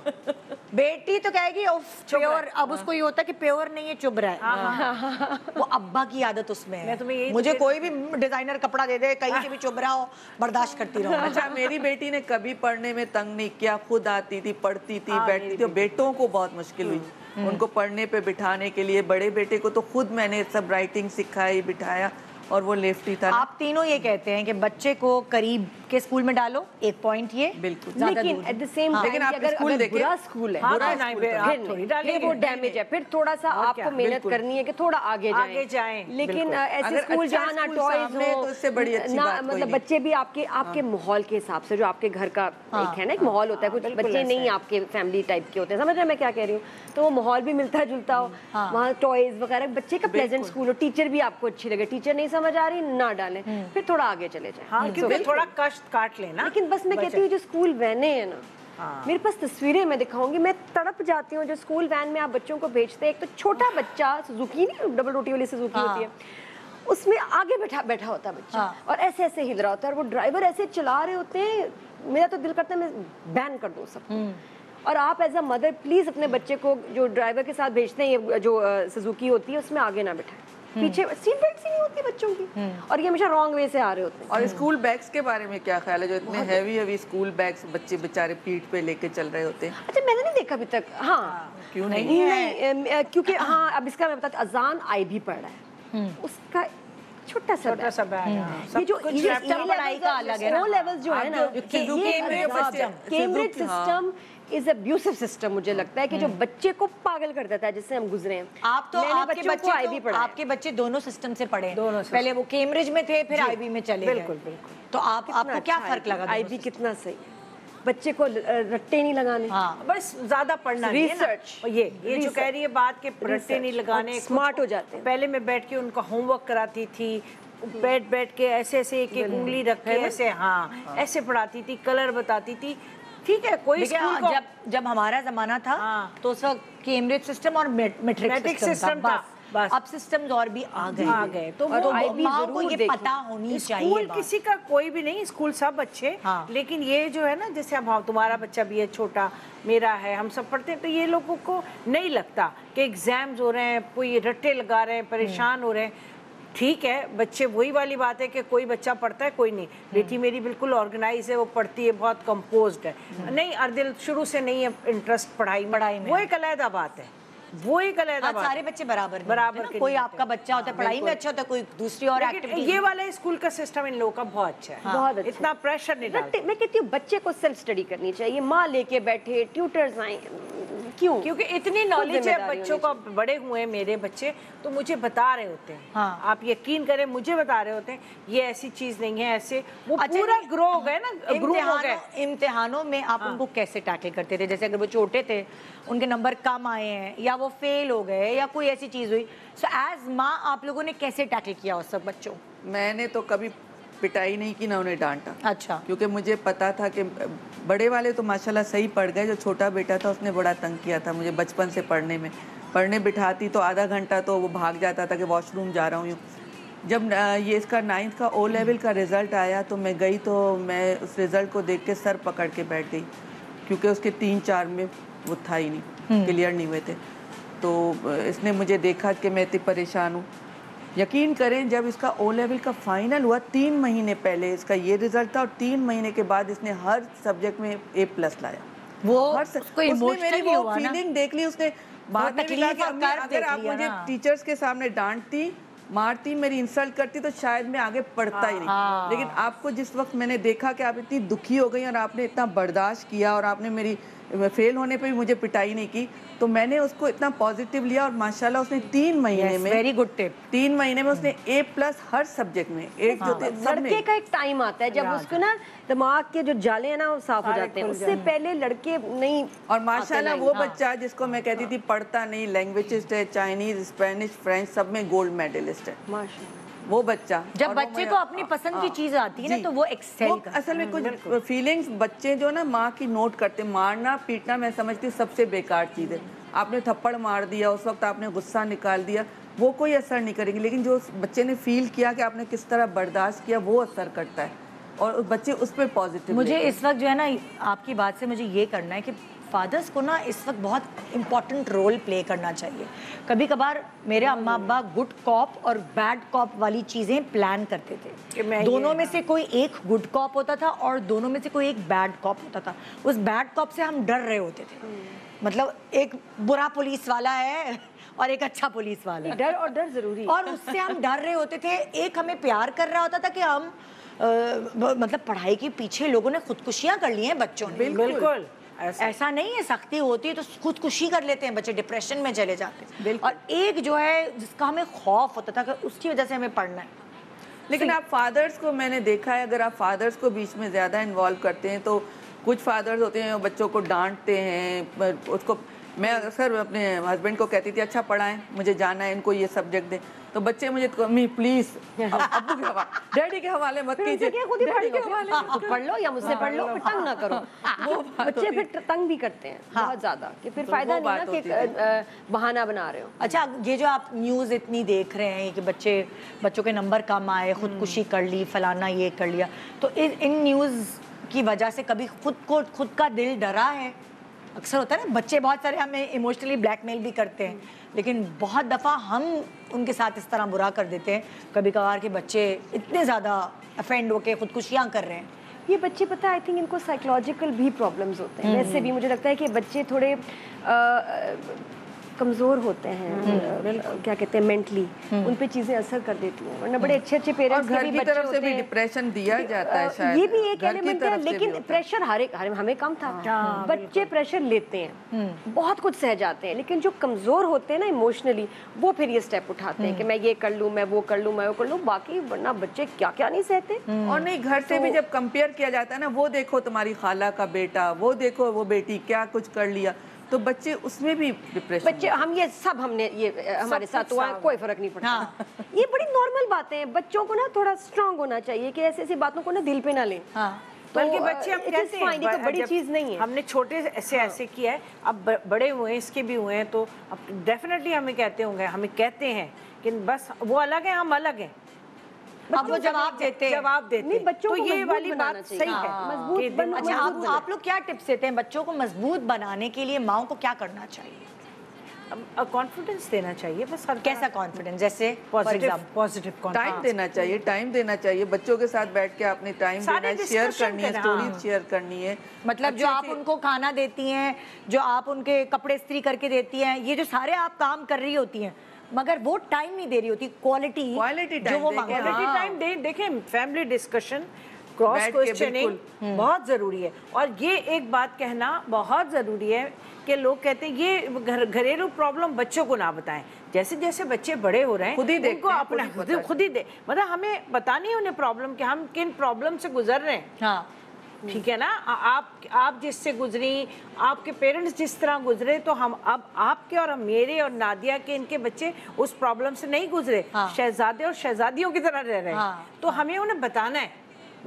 लेकिन मेरा अपना ये ख्याल है कि हस्बैंड वाइफ में अगर कोई क्लैशेस हैं या कोई झगड़े होने, तो वो कभी बच्चों के सामने, वो आप कमरे के अंदर, नहीं वो कमरे के अंदर, वो लड़ाई और वो चीजें तो अलग, वो तो हाँ नहीं, हम एक प्रॉब्लम से कि हम आपकी, मतलब आप पढ़ रहे हैं, आपकी ये हमारी प्रॉब्लम है, अभी हमें आपकी फीस देनी है, बहुत सारी चीजें उनसे डिस्कस करनी चाहिए। ये हुआ फैमिली में, आपको जाना है कि क्या कहाँ जाना है, उन्हें पता ही नहीं कहाँ जाना है, बताना है कि भाई फलाना, खुदा ना करे किसी की डेथ हुई है और माशाल्लाह किसी की शादी हुई है, फलाने की शादी, आपने चलना है, तो ये उन्हें पहले ही से बताया, छोड़ दो, नहीं होता, चलना है लेके सबको, बिल्कुल। यानी आपके कहने का और हमें लगता है कि जी हर जो ट्रॉमा है ना, और बच्चे के जहन पे असर हो रहा है, घर में हो रहा है। जी आप यकीन करें, जो मुझे लगता है कि बच्चे के लिए एक ट्रॉमा है, वो उसके स्कूल में होता है। मैंने जो बच्चों में के बचपन में बहुत मैं विजिलेंट थी, स्कूल अगर पता है कि बुली कर रहा है, मैं पहुंच जाती थी, इन्वेस्टिगेशन, बुली तो बहुत, किस स्कूल में जा रहे हैं, टीचर कैसे कर, एक भी टीचर की ये कम, क्योंकि हमारे ज़माने में सीरियसली नहीं लेते थे मेरे पेरेंट्स के, मेरे टीचर ने मुझे ये कहा है, उसने ये किया, तो तुमने ही कुछ गलत किया होगा। तो मैं उसके ऑपोजिट थी, ये मुझे तकलीफ देती थी चीज़ कि कभी मेरी साइड नहीं ली गई। मैं तो पूरा उसे कौन टीचर है, क्या करती है, क्या किया, मैं तो पहुँच जाती हूँ स्कूल। और मुझे जहाँ लगता है कि मैं तो दुबई में बड़ा एक्शन लिया था एक टीचर के खिलाफ इस चीज़ पे, उसने कुछ बोला, it's not my problem, you do it. तो मैं तो घर तक उसको फिर लेके गई ना। मैं कहती हूँ जो बाहर स्कूल्स में बड़ी अब्यूज होती है, टीचर्स भी करती हैं, बच्चे भी करते हैं। बहुत एक अच्छा और इम्पोर्टेंट पॉइंट है, इसको यहाँ मैं इसको सेकंड करूंगी कि मेरे बच्चे जिस स्कूल में पढ़ते थे वो इतना सख्त स्कूल था कि आप प्रिंसिपल या टीचर के सामने जाके उफ नहीं कर सकते थे, मगर मैंने डरे बगैर, मेरे बच्चे को किसी टीचर ने कहते यू आर अ डफर, और वो छोटा था उस वक्त, उसका माइंड बन रहा था।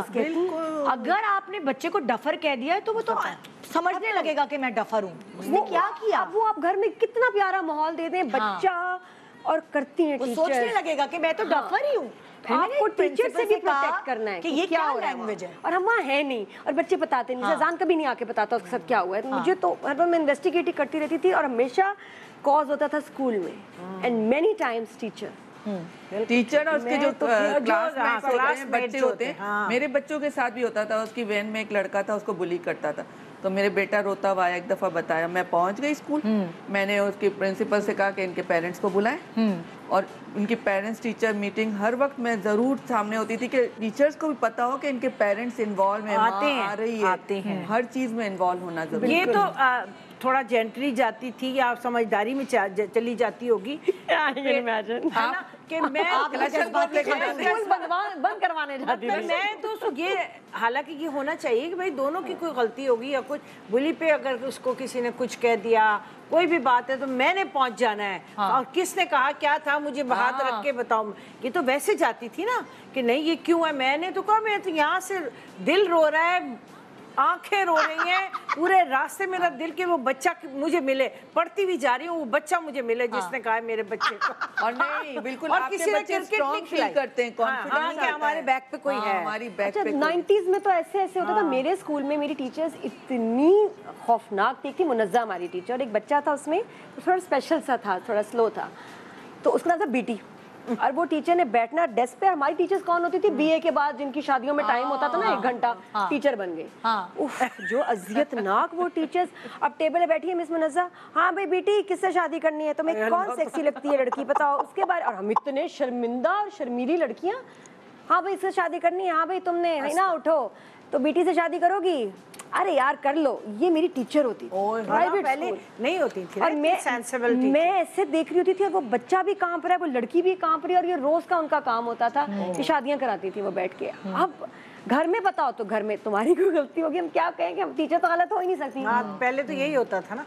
तो मैं इन चीजों में बहुत टच हूँ कि टीचर्स पे नजर रखनी बहुत जरूरी है। आपके आदि तरबियत आपके बच्चों को टीचर से मिल रही है। ऐसे तो मैं जैसे जाती थी, ये भी एक मतलब अंधा एतमाद नहीं होना चाहिए। क्या है कि बच्चे आपने हर चीज पे फोकस मूवमेंट पे। क्रिकेट खेलते थे तो बड़ा अर्दिल बड़ा छोटा था और बच्चे बड़े थे, नीचे खेलते थे, उसको खिलाते नहीं थे कि तुम्हारी अम्मी आ जाएंगी, कि तुम्हारी अम्मी आ जाएंगी रहने। अच्छा है थोड़ा सा कॉन्शियस करना जब आपको लग रहा है, लेकिन जिस स्कूल में आप जहाँ आपको लगे कि टीचर्स बहुत अच्छे, उनको please at the same time उनकी कदर करें, उनको अप्रिशिएट करें, अपने बच्चों से कहें टीचर्स के लिए प्लीज फ्लावर लेके जाया करें। ये बड़ी क्यूट चीज होती थी ना, हमारे भी बचपन में होती थी। कहाँ करें कि अपने टीचर को शो देम लव।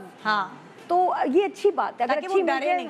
और जिस सब्जेक्ट की आप नोट करें टीचर बच्चे को अच्छी लगती है, वो बच्चा उस सब्जेक्ट में एक्सेल करता है, वो उसमें अच्छे नंबर लाता है। ऐसे ही मेरा बेटा जब फ्रेंच इसने सीखना शुरू की, उसकी टीचर उसको इतनी अच्छी लगी मिस एनी कि वो उसके फेवरेट हो गया, गोल्ड मेडल ले लिया। जो टीचर बुरी हो ना, पहले ये कि आप उसको सुधारने की कोशिश करें, टीचर को एक लॉन का सूट लेके भेज दें।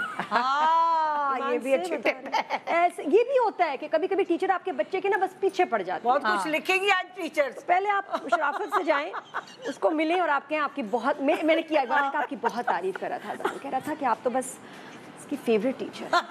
कोई आपको तंग करे ना मुझे बताइएगा। Good tips. हाँ फिर ये ना काम आए लॉन का सूट भेज दें। यार मेरी अम्मी कुछ भी भेज दें जो मेरे दिमाग में बैठी है, बड़ी पे गोश्त भेज दें। तुम्हें किसी ने एक थप्पड़ लगाया, तुम उसको जाके 2 थप्पड़ लगाओ। मेरी अम्मा ने मुझे ये सिखाया, बजाय इसके कहती नहीं बेटा बुरी बात, इस तरह नहीं करते।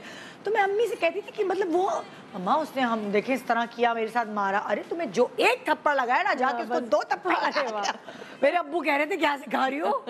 कभी कभार आपने अपने बच्चों को स्ट्रॉन्ग भी बहुत जरूरी है कि भाई ऐसा ना हो कि हर जगह।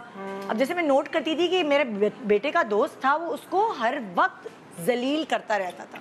अब हम लेने गए हैं साथ में, साथ स्कूल से लेकर आ रही हूँ, उसको हर वक्त जलील कर रहा होता था और मेरे बेटे को कोई असर ही नहीं हो रहा होता था।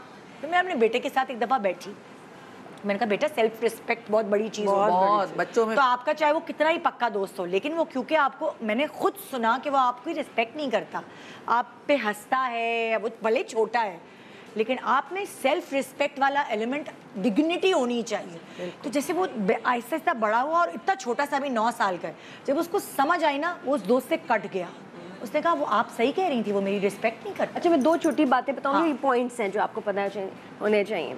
अब लड़की लीजे का मसला होता था फ्रेंड्स बनाना, वो बुली होती थी फॉर सम रीजन, सादा सी थी, दुबई से आई थी, तो यहाँ आके मैंने लीजे को कहा, मैंने कहा बेटा जब आप जाते हो स्कूल में तो आप किससे दोस्ती करते हो?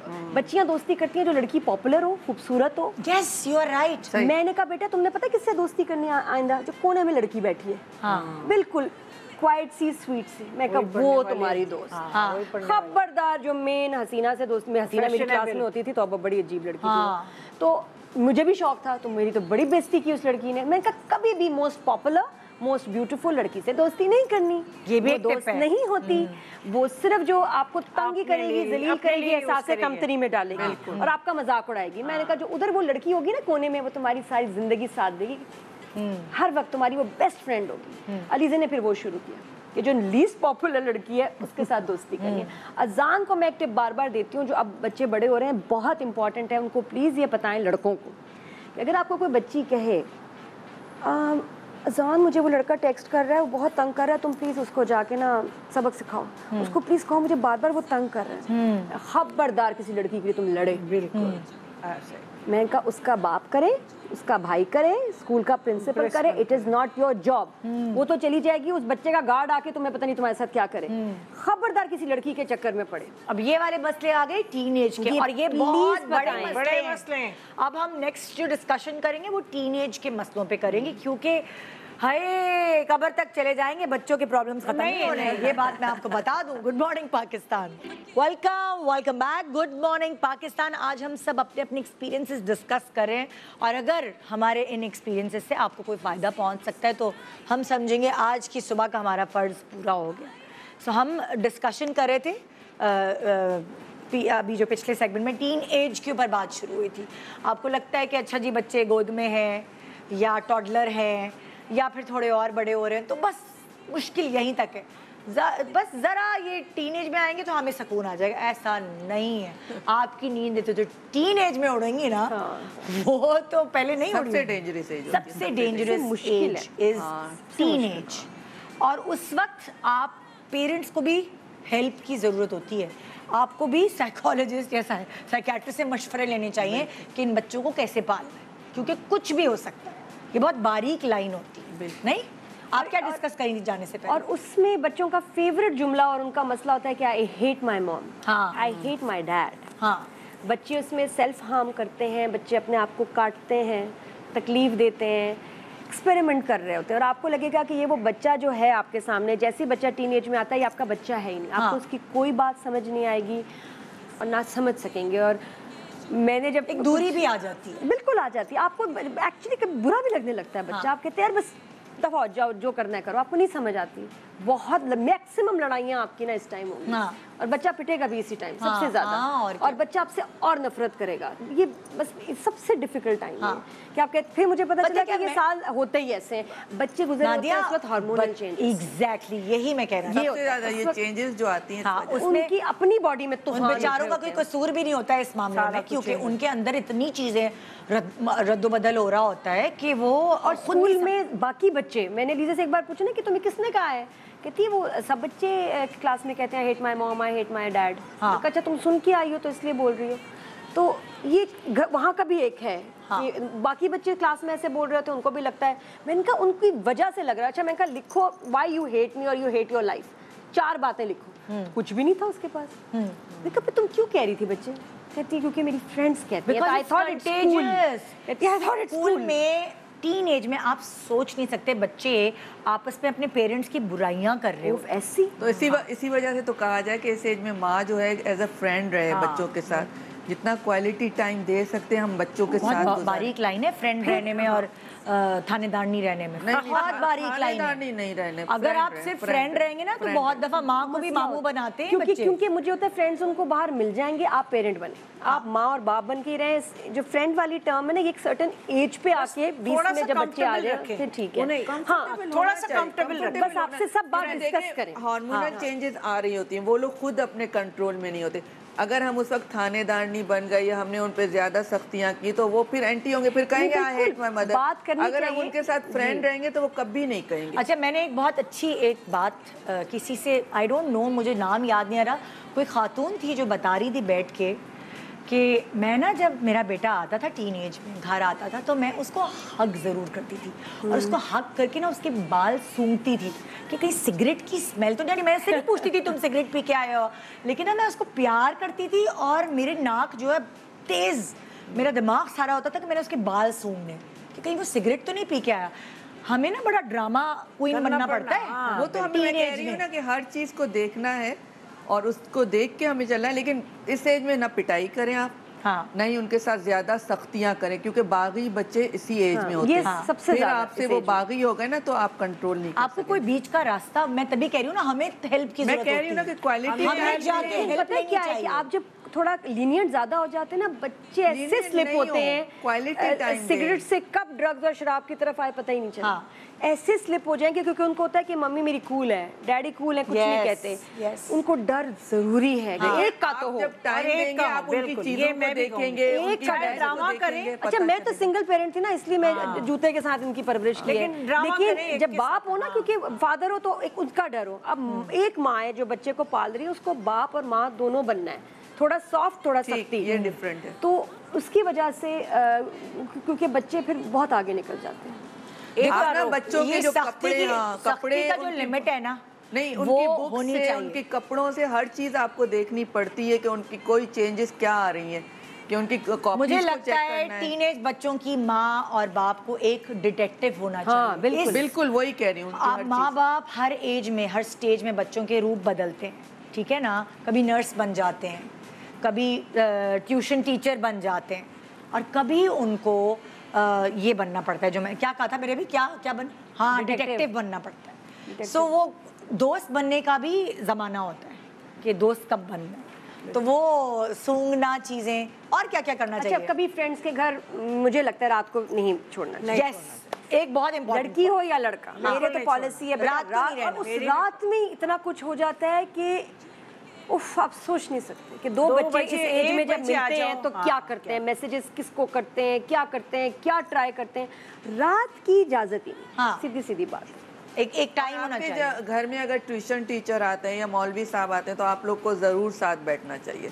वो तो छोटे होते हैं ना बच्चे, टीनेज वाले तो खुद ही समझदार हो जाते हैं, लेकिन जब छोटे हैं ना तो मेरे घर में तो भाई फीमेल आती है पढ़ाने के लिए कुरान शरीफ, हमेशा से मैंने ऑनलाइन भी बहुत अच्छा पढ़ सकते हैं, ऑनलाइन भी अच्छा पढ़, लेकिन इन चीज़ों का इस ज़माने में अनफॉर्चुनेटली ज़्यादा ख्याल रखना है। बुराई बहुत है, लेकिन वही वाली बात है जब बच्चे ज़रा छोटे हों, बड़े होते टीनेजर्स में तो उन्हें खुद पता। अच्छा, एक बात मैं आपसे पूछना चाहूँगी, माशाल्लाह मैंने यशमीरा को देखा है, वो मॉडर्न भी है और रिलीजियस भी है, 5 वक्त की अल्हम्दुलिल्लाह नमाजी, मैंने खुद देखा है, तो मैं इसीलिए आपसे पूछूं, ये वाली जो चीज़ है ना बच्ची को कि वो ज़माने के साथ भी चल रही है, वो मॉडर्न दिमाग भी है उसका, वो रिलीजियस भी है, ये कैसे बच्चों के अंदर लेकर आए? देखिए यही तो बताना होता है, ये हम अपने आप दिखा रहे होते हैं, बता रहे होते हैं कि करके कि मैं भी इसी तरह हूँ अब। मतलब लाइक उन्होंने हमें देखा शुरू से काम करते हुए आ रहे हैं, नमाज का हर वक्त कहा बेटा नमाज इसकी माफ़ी ही नहीं है, आपने नमाज नहीं छोड़नी। तो जैसे जैसे उन्हें समझ आई, पहले वो थोड़ा ऐसे करते थे, ये वाली बात, ये टिप है कि पहले यशमीरा बहुत जल्दी जल्दी पढ़ती थी, ठीक है, तो 1-2 दफ़ा लोगों ने भी कहा और मैंने भी नोट किया, लेकिन मैंने कहा ये जा रही है, जानमाज पे पढ़ तो रही है ना, तो अब उसमें खुद ही आ गया कि अब कभी मेरे सामने मिरर होता है या मैं थोड़ी जल्दी पढ़ रही होती हूँ, कोई बैक पे बोलता है तो तेज़ पढ़ने लगती हूँ, तो मुझे बताती है कि आप बस नमाज में इन्वॉल्व रहा करें ना, आप नमाज पढ़ रही हैं, तो ये उसे ग्रेजुअली खुद आ गई। मैं आपको बताऊँ, मैंने कहीं से सुना कि अगर टीनेज बच्चों को आप नमाज के करीब कर दोगे ना तो बहुत सारी बुराइयों से वो खुद ही पीछे। करीब ऐसे होंगे ना जो घर से देखेंगे उसके घर में। देखिए घर में फरा मैं पढ़ती थी, शबीर नहीं पढ़ते 5 वक्त के, लेकिन पढ़ते नमाज, लेकिन मेरा बेटा भी तो वही था, वो नहीं था, यशमीरा ने सारा कैच किया। ये जो निदा वाली बात है, इसने देखा है, काम किया है साथ में, तो वो नहीं करता था, उसको मैं रमज़ान में भी कहती थी तो कहता था ये रखी है ना जा नमाज, अभी पढ़ा है मैंने, अभी पढ़ी बेटा, ये तो ऐसे तय थी, आपने ऐसे तय की है। अच्छा मैं कहा इस झूठ नहीं, एक तो नमाज नहीं पढ़ रहे, दूसरा तो उसको लगाया। अब वो माशाल्लाह वहाँ गया है, जिन लोगों के साथ वो रह रहा है, आप यकीन करें वो उनके यहाँ पूरी सफ़े बनती है नमाज की, तो उसको अल्लाह ने, मेरी दुआएं थी शायद, चाहा था कि वो अब नमाजें 3 टाइम की तो पढ़ रहा है। हमें ना पीछे पढ़ना पड़ता नमाज के लिए, पीछे पढ़ना पड़ेगा, आदत डेवलप हो जाती है। वो मैं खोलती थी दरवाजा, बेटा आपने नमाज पढ़ी, यार आप सोती नहीं है हम रात को, नहीं आपने नमाज पढ़ी, तो मेरा काम था उसे बार बार बच्चों को कहानियां जरूर सुनाए, वाकया सुनाए। अच्छा, बच्चों को अगर कहेंगे ना ऐसे नहीं करना, बाहर नहीं जाना, किसी स्ट्रेंजर से बात नहीं करना, उनको नहीं समझ आएगी। आपको कहानी के थ्रू पता है एक बच्चा था, वो अभी पता है वहाँ उधर रहता था, वो गया, उसने किसी ने उसको टॉफी दी, ये दिया, उसको उठा के लेके आए, हाय हाय हाय, कुछ इस तरह आप कहानी के तौर पे बताएंगे या आप अपनी इस्लामी कहानियां उनको सुनाएं।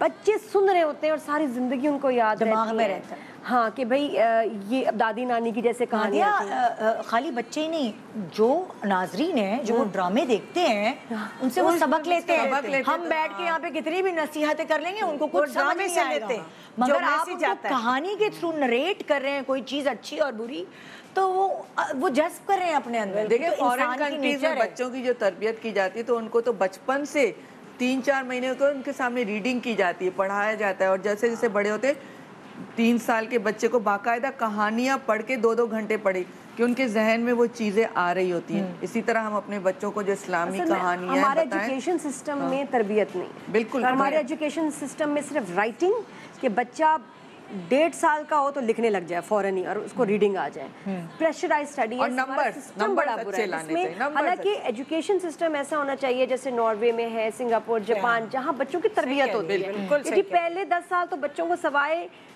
एथिक्स के, मॉरल्स के कुछ नहीं पढ़ाना, गेम्स के एग्जाम 15 साल तक होने ही नहीं है, ठीक है ना। उसके बाद वो बच्चे दुनिया में आजकल मतलब तहलका मचाया हुआ है, ये भी तो कोई बच्चे हैं ना हमारे यहाँ रट्टा। और ओ लेवल्स में या कुछ स्कूल्स ऐसे हैं, यहाँ मैंने अजान को डाला, मुझे लगा मेरा एग्जाम हो रहा है, रोज ईमेल्स, मैसेजेस, नोटिसेस, ये मैं कहा निकलो, तुम तो नहीं, मैं पागल हो जाऊंगी। यहाँ मैं कहीं मैं नहीं कीप अप कर पा रही हूँ, तो बच्चा आप, क्योंकि हमारे यहाँ शुरू से जो बच्चे और पेरेंट्स पढ़ते हैं ट्रेन हो जाते हैं। मैं ऐसी की तैसी, मैं मजाक बन गया मेरी जिंदगी। फिर मैंने IB पे इसको स्विच कराया, मेरी भी जिंदगी आसान, और अजान जो पहले नहीं पढ़ता था वो पढ़ने लगे, और पर्सनैलिटी निकलती है ना। देखें नहीं भाई ऐसे प्रेशर वाले इसको। अच्छा एक और बात ये कि अगर आपका बच्चा शुरू से पढ़ नहीं रहा, बात सुन नहीं रहा, और आप जब उससे बात कर रहे हो ना और वो आपकी बात सुनते सुनते ऐसे हो जाए, वो नहीं सुन रहा आपकी बात, कहीं चला Please गया। ऐसे बच्चे को, और आप देख रहे हैं कि शुरू से इसकी पढ़ाई में प्रॉब्लम है, ग्रेड्स नहीं आ रहे, टीचर्स कंप्लेन करी, उस बच्चे को कोई लर्निंग डिसेबिलिटी है, उसको ADHD, अगर वो हाइपर है, अगर वो हाइपर नहीं है, फोकस का प्रॉब्लम है तो वो बहुत ADD सारी है। माओं को ये बच्चों चीजें को पता check ही कराएं। नहीं है। और उसके अभी इतने बच्चे अच्छे पालने इलाज के हैं। लिए आपको एक दफा दोबारा से कोर्सेज करने पड़ेंगे। और आप मुझे नहीं psychiatrist पता के था पास- ADHD क्या होता है। तुम तो मेरे बेटे ने बताया कि मम्मा ये इस तरह का होता है, आपको नहीं पता ये ऐसे हो रहा था, हमें तो नहीं पता था भाई। अच्छा, और हो उसके सकता है हमें भी हो उसकी हमारी इतनी टीनेज में। कमाल दवाइयां बनी हुई है कि आपका बच्चा सुपरमैन ना हो जाए तो मेरा नाम बदल देना, तस्कीन रख देना, कुछ भी रख देना। क्या नाम रखूं? क्यों रखूं? मैं गलत बोल नहीं रही, तो मैं नाम क्यों बदलेगा? नाम नहीं बदलेगा, इसलिए कह रही हूँ। इतनी अच्छी दवाइयाँ, उसमें फिर काउंसलिंग एंड मेडिकेशन, उसमें बच्चा आप कहेंगे, और ये मैं देखा है सामने ऐसे बच्चे जो फेल हो रहे हैं और उसके बाद वो टॉपर्स बन जाते हैं। अब उनके अंदर है ही नहीं वायरिंग फोकस की, तो क्या करें? They need medication. और आपका वो बच्चा ऐसा एक्सेल करेगा, डॉक्टर्स के पास लेके नहीं जाते, रिवाज नहीं कि पढ़ता नहीं, ड्रामे करता है, भाई उसको समझ ही नहीं आ रही, ब्लैंक पढ़ेगा स्क्रीन दो है उसकी। थप्पड़ लगाओ पढ़ने लगेगा। ये इसका बहुत जाना आना बंद कर दो, इसको पैसे देना बंद कर दो, इसको नहीं, ये नहीं, ऐसे नहीं, नहीं। और कंसिस्टेंसी मियां अक्सर अगर हो वीडियो रहा को है। कहे तुम्हारे लाड की वजह से ये बिगड़ा है, ये पढ़ता अच्छा, है आप इसलिए ये नहीं नोट है। करें, जो पनिशमेंट्स बचपन में मिलती थी वो भी अब चेंज हुई है। पहले होता था बाथरूम में लॉक कर दिया भाई, ये पनिशमेंट है, और कहीं भी नहीं जाना, टीवी बंद कर दिया। मतलब हमारे ज़माने में ये पनिशमेंट्स होती थी। आपके बच्चों की पनिशमेंट, मैं हैरान, स्कूल के बाहर, क्लास के बाहर एक चेयर रखी हुई है, ये है पनिशमेंट चेयर। इस पे जो बैठा होगा, कोई उसको कोई नुकसान नहीं हो रहा, सिर्फ उसको शर्मिंदगी हो रही है, उसकी इज्जत कि भाई इस चेयर पे अगर मुझे बैठा दिया गया। पहले तो होता ना बाहर एक टांग पे खड़े हो जाओ, पूरी क्लास के सामने एक टांग पे खड़े हो जाओ, डेस्क पे खड़े हो जाओ, मुर्गा बन जाओ, कुर्सी पे खड़े हो जाओ, बड़े खड़े हो जाओ। नहीं, उधर मुंह करके खड़े हो जाओ। अब तो वो चेयर है कि ये पनिशमेंट है। और मेरे बच्चे के स्कूल में ये होता है कि फोन करके कहा जाता है इसने ये किया है, आप आ जाए, आप आ जाए, इसको ले जाए। जब बच्चा आधी छुट्टी में गया, पूरे स्कूल में फैल गई, क्या किया है, क्या किया है, तो वो बच्चे के लिए एक शर्मिंदगी का बायस बन गया, यार टेंशन हो गई कि कल नहीं आना। अच्छा, इसमें ना मैं अजान की स्कूल की तारीफ करूंगी, स्पेशली कराची में यहाँ द इंटरनेशनल स्कूल है, एंड आई थिंक बहुत ओल्डेस्ट IB स्कूल है। इतनी कमाल टीचर्स हैं, लगता है कि जैसे मैं कम माँ हूँ, उनको ज़्यादा फिक्र होती है, बुला के डिस्कस करके टीनेजर बच्चे को जिस तरह वो संभालते हैं ना, आफरीन। टीचर से भी बच्चे को इजी होना चाहिए। इंटरनेशनल स्कूल आप अगर कराची में आप ज़रूर कभी देखें, जो आपके बच्चे रट्टे नहीं मार सकते, पढ़ नहीं रहे या कोई मसला, मैं देखा है बच्चों को वो कमाल संभालते हैं भाई, इनक्रेडिबल। तो मैं इसलिए मैंने उनका जिक्र किया कि नहीं, I am very happy there. मैंने इतने स्कूल्स बदले हैं and I am very happy. और बच्चा ऐसे तेज हो गया, ऐसे फरफर पढ़ रहा है, खुद ही पढ़ रहा है, ये क्या हो गया, तो चेंज आए। वो काउंसलिंग करते हैं, अजान नहीं पढ़ता था खुद से, अब माशाल्लाह अच्छा पढ़ने लगा। टीचर ने पहले ट्रेनिंग ली है ना कि बच्चों को किस तरह पढ़ाना है, तभी तो अच्छे बनने। अच्छा, मुझे एक और सीख अपनी ज़िंदगी से जो मिली है प्रैक्टिकली, हमारे खुद मेरे पेरेंट्स के ट्रांसफ़र्स हुए तो हमारे स्कूल्स बहुत चेंज हुए। कभी हम मुल्क से बाहर चले गए तो 2 साल बाहर पढ़ा, फिर यहाँ पढ़ा। बच्चे का स्कूल चेंज होता है ना, तो बहुत मुश्किलें बेयर करनी पड़ती हैं बच्चों को। अगर आपने अपने बच्चे को किसी अच्छे स्कूल में डाला है और वो वहाँ हैं, सो होता है ना, कभी हमारे यहाँ ट्रेंड है कि अच्छा क्लास 3 में फेल हो गए, चलो दूसरे स्कूल में क्लास 4 में डाल दिया। बच्चों का स्कूल चेंज करने से उनकी पर्सनालिटी पे बहुत ज़्यादा मतलब प्रेशर आता है। सो अगर बच्चे का अच्छा स्कूल है तो उसको एक ही स्कूल में रखें। हमें बड़ी मुश्किल से मिला भाई, खास तौर पे जो आर्मी में होते हैं, उनको कभी इधर जाना पड़ता है बच्चों को लेके, कभी उधर ट्रांसफर्स होते हैं, तो वो बच्चे बड़े डिस्टर्ब रहते हैं, जो जिनको स्कूल पूरा माहौल ये सब छोड़ना पड़ता है और चेंज करना पड़ता है। ये भी एक इम्पॉर्टेंट पॉइंट है कि बच्चों को स्कूल ज़्यादा ना बदलें, अगर ठीक है स्कूल तो। मैं तो मुतमईन नहीं होती थी ना कि अजान ही नहीं सेटल हो रहा है, मुझे टीचर समझना है, सिस्टम समझना है, इतने रट्टे, इतनी किताबें, मगब याद करो, वो याद करने वाला बच्चा ही नहीं। अब क्या करूँ? तो वो IB सिस्टम की इतनी रिस्पेक्ट है, आपको दुनिया में आप कहेंगे पता नहीं क्या होता है, आपको एग्जाम से पहले एडमिशन मिलता है अगर आप IB स्टूडेंट हो। अच्छा, अब अगर स्कॉलरशिप्स दुनिया भर में, अब ये पढ़ाई की तो बात हो गई, अब ये जो टीनेज वाले बच्चे हैं ना, ये कभी कभार हमें मामू बनाते हैं, हमें उल्लू बनाते हैं, माओं को, बाप को तो उनकी हिम्मत नहीं होती बनाने की, लेकिन अम्मियों को बहुत ज़्यादा अक्सर मैंने देखा है। वहाँ कैसे माओं को टैकल करना है कि अब वो पता नहीं वो जो अभी बात हुई थी कि माँ को पहले पता लग जाता है कि ये है, ये अभी गिरेगा, ये चोट लगेगी। हमारी माएँ मासूम है ना, नहीं हम चारों तो वर्किंग लेडीज हैं, पढ़ी लिखी हैं, जो हमें उस तरफ देख रही है ना माएँ, अक्सर ऐसा नहीं है। अल्लाह ने माँ को ऐसी थॉट दी हुई है कि उसको थोड़ा सा पता लगता है, पता चल जाता है कि यार बना रहा है, तो कभी कभी हमें बनना पड़ता है, खुशी से बन जाते हैं, बनना पड़ता है। ये टिप है कि बन जाओ कभी कभी, कि अगर ठीक है आपको पता लग गया ना, तो अगर वो आपसे छुपा रहा है या छुपा रही है तो वो हिजाब ना तोड़ो और थोड़ी देर बाद या थोड़े दिनों बाद उसको बताओ, समझाओ, ऐसे करो। उसी वक्त कर दिया तो सब चीज़ खत्म ना, खुल के सामने आ गई, अब वो क्या डरेगा। एक और टिप एज टीनेजर बच्चों की माएँ, जो मुझे ऐसा लगता है बच्चों को बहुत ज़्यादा पैसे नहीं देने चाहिए। हाँ बिल्कुल, बहुत ज़्यादा पैसे बच्चों को के पॉकेट मनी हमारी इतनी है, ये कार्ड्स दिए हुए बच्चों को पेरेंट्स ने, दिस इज रॉन्ग। तभी तो वो ड्रग्स, उनके पास पैसा है तो आ रहा है। हाँ सही, ये चेक रखना कि भाई उनके अक्सर जो हम कहते हैं कि वो जो डकैत बनते हैं, चोर बनते हैं, जो इस तरह के क्राइम्स करते हैं, उनकी भी तो माएँ होती हैं। माओं ने तो अपने बच्चों को गलत तरबियत नहीं दी, मगर जब वो पैसा घर में आ रहा होता है तो माएँ पूछती क्यों नहीं है, कहाँ से आया, ये किससे मिला। हाँ, ये बच्चों के हाथ में मोबाइल होता है, उनसे इतनी वीडियोस शेयर करें जिससे वो डर के रहें हर वक्त। ओह दुनिया में ये हो रहा है, बच्ची ने ऐसे किया तो ये हो गया, लड़के ने ऐसे किया तो ऐसे हो गया। उनको डरा के रखना, डराना भी जरूरी है। हाँ, क्योंकि इस उम्र में अब से वेप वगैरह बच्चे कर रहे हैं, उसकी तो स्मेल ही नहीं आती, कैसे पता चलेगा।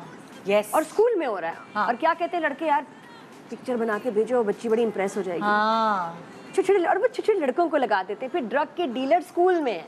पहले तो डीलर्स होते थे ना, बाहर बैठ के डील कर रहे होते थे, अब सीनियर्स हैं आपके जो ड्रग्स बेच रहे हैं। भाई एक दफा तो जमाने में फैली थी, वो छोटे बच्चों को लगा टॉफियों में मिला के दे रहे थे, जो बाहर नहीं ठेले वाले होते हैं। अब तो आपके सीनियर्स, अब सीनियर को आप आइडियलाइज करते हैं तो वो उनको पकड़ के वो एजेंट्स हो गए हैं, वो सेल कर रहे हैं, उनको पैसे मिल रहे हैं, पॉकेट मनी मिल रही है, वो बेशरम लड़के ऐसे कर रहे हैं। और स्कूल ज्यादा से ज्यादा पता भी चल जाता है, कोई सस्पेंड कर दिया, फिर वापस आ जाते हैं बच्चे। तो ये जो सीनियर्स है ना, ये बड़ा डैमेज कर रहे हैं छोटे बच्चों को, और ये इतना कॉमन हो गया है, ख्याल करें बस बहुत ज्यादा। मुझे भी एक और बड़ी अच्छी टिप मेरे मियाँ ने दी थी, कहने लगे कि जो आपका बेटा है ना, स्पेशली बेटियाँ फिर भी मासूम होती हैं थोड़ी, जो बेटा है उसकी दोस्ती उसके बड़े उम्र के लड़कों से ना होने दी। नहीं, यानी कि वैसे भी दोस्तों पे चेक रखना चाहिए कि दोस्त किस स्कूल में पकड़ लेते हैं। आप यकीन करें, स्कूल में तो हम नहीं है ना, वो बच्चे उनका काम ही यही है कि नए बच्चों को एडिक्ट बनाना है। कभी-कभार जो यंग बच्चे होते हैं ना, वो कहते हैं वो जो सीनियर है ना उससे दोस्ती करें, उसके ग्रुप में बैठे, उनको तो कूल लगता है। ये माओ को एक टिप है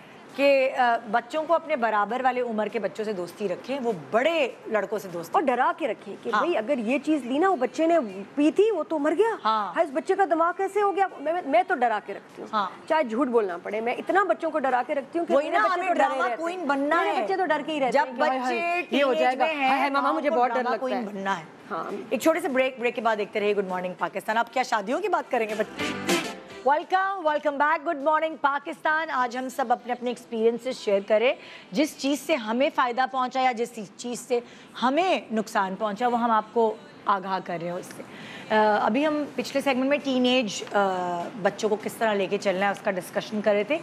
एक और इम्पॉर्टेंट पॉइंट जो कि हमें भी किसी ने सिखाया था, वो मैंने कहा आपसे शेयर करूं कि टीनेज में अगर आपने बच्चों को जिम में डाल दिया, जो कि हमारे ज़माने में इतना ट्रेंड नहीं था, आजकल बहुत ट्रेंड शुरू हो गया है, तो आपके बच्चे सिगरेट, शराब, ड्रग्स इससे ऑटोमेटिकली दूर हो जाते हैं। जब उनको वो जिम फ्रीक बन जाते हैं, एक हेल्थ कॉन्शियस भी हो जाते हैं, सो आप जाहिर है जब कोई ड्रग्स करते हैं, सिगरेट पिगरेट पीते हैं, तो आपसे होता ही नहीं है जिम। और एक हेल्दी एक्टिविटी है, हेल्दी एक्टिविटी बच्चों को दिला। एक कॉन्सेप्ट है, मिसकॉन्सेप्ट ये कि बच्चों को अगर छोटी एज में करवा दिया, 12 साल रुक जाता है, तो हाइट रुक जाती है, तो आप उनको वेट्स वाली नहीं कराएं, लेकिन कार्डियो वगैरह एक्सरसाइज कराएं और बच्चों के इंटरेस्ट इस तरफ लाएं, बहुत अच्छी, बहुत ज़रूरी।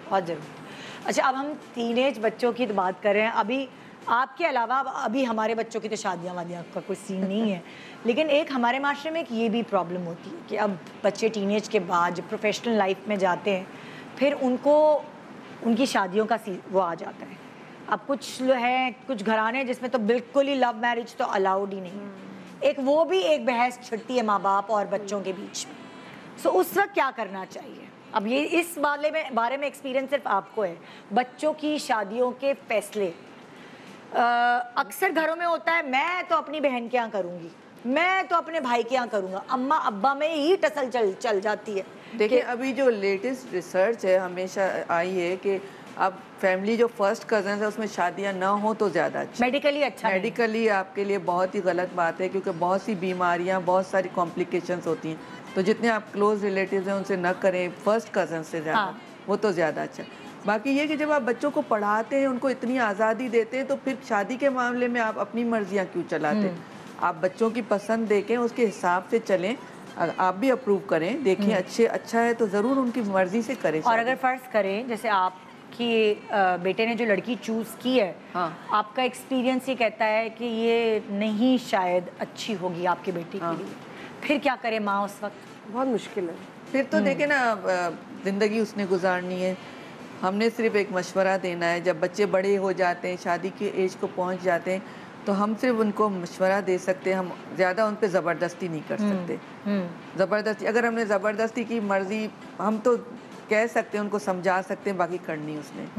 क्योंकि कुछ बातें होती हैं कि पेरेंट्स को पता चलती हैं कि हाँ ये कॉम्प्लिकेशंस हो सकती हैं, हम उनको समझा सकते हैं और समझाना हमारा काम है। और पता है ये टीनेज में प्रोग्रामिंग शुरू हो जाती है कि बेटा कैसी लड़की तुम्हें पसंद करनी है, हमारा रहन सहन कैसा है, क्या क्वालिटीज तुम लड़की में देखो, हमें करना पड़ेगा। ये टीनेज से ना उसको प्रोग्राम कर दे लड़के को, तो तब वो जब वो क्वालिटीज किसी लड़की में देखेगा तो तभी घंटी बजेगी।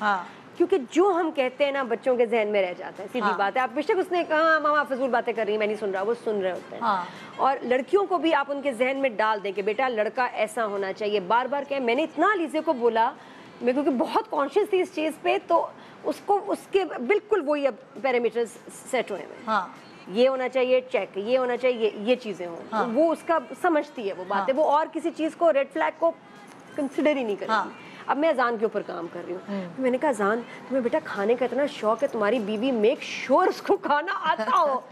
वो आपको तो खुद भी नहीं बनाती है, वो क्यों बनाए, हम रेस्टोरेंट से मंगवाएंगे। मैं कहा ऐसा नहीं होता, जो तुम्हें चीजें पसंद है वो घर की बनी होती है, मैं कुक रख लूंगा। अभी से मैं कहा तुम साइड ले रहे हो उसकी, कल मेरा क्या हाल करोगे।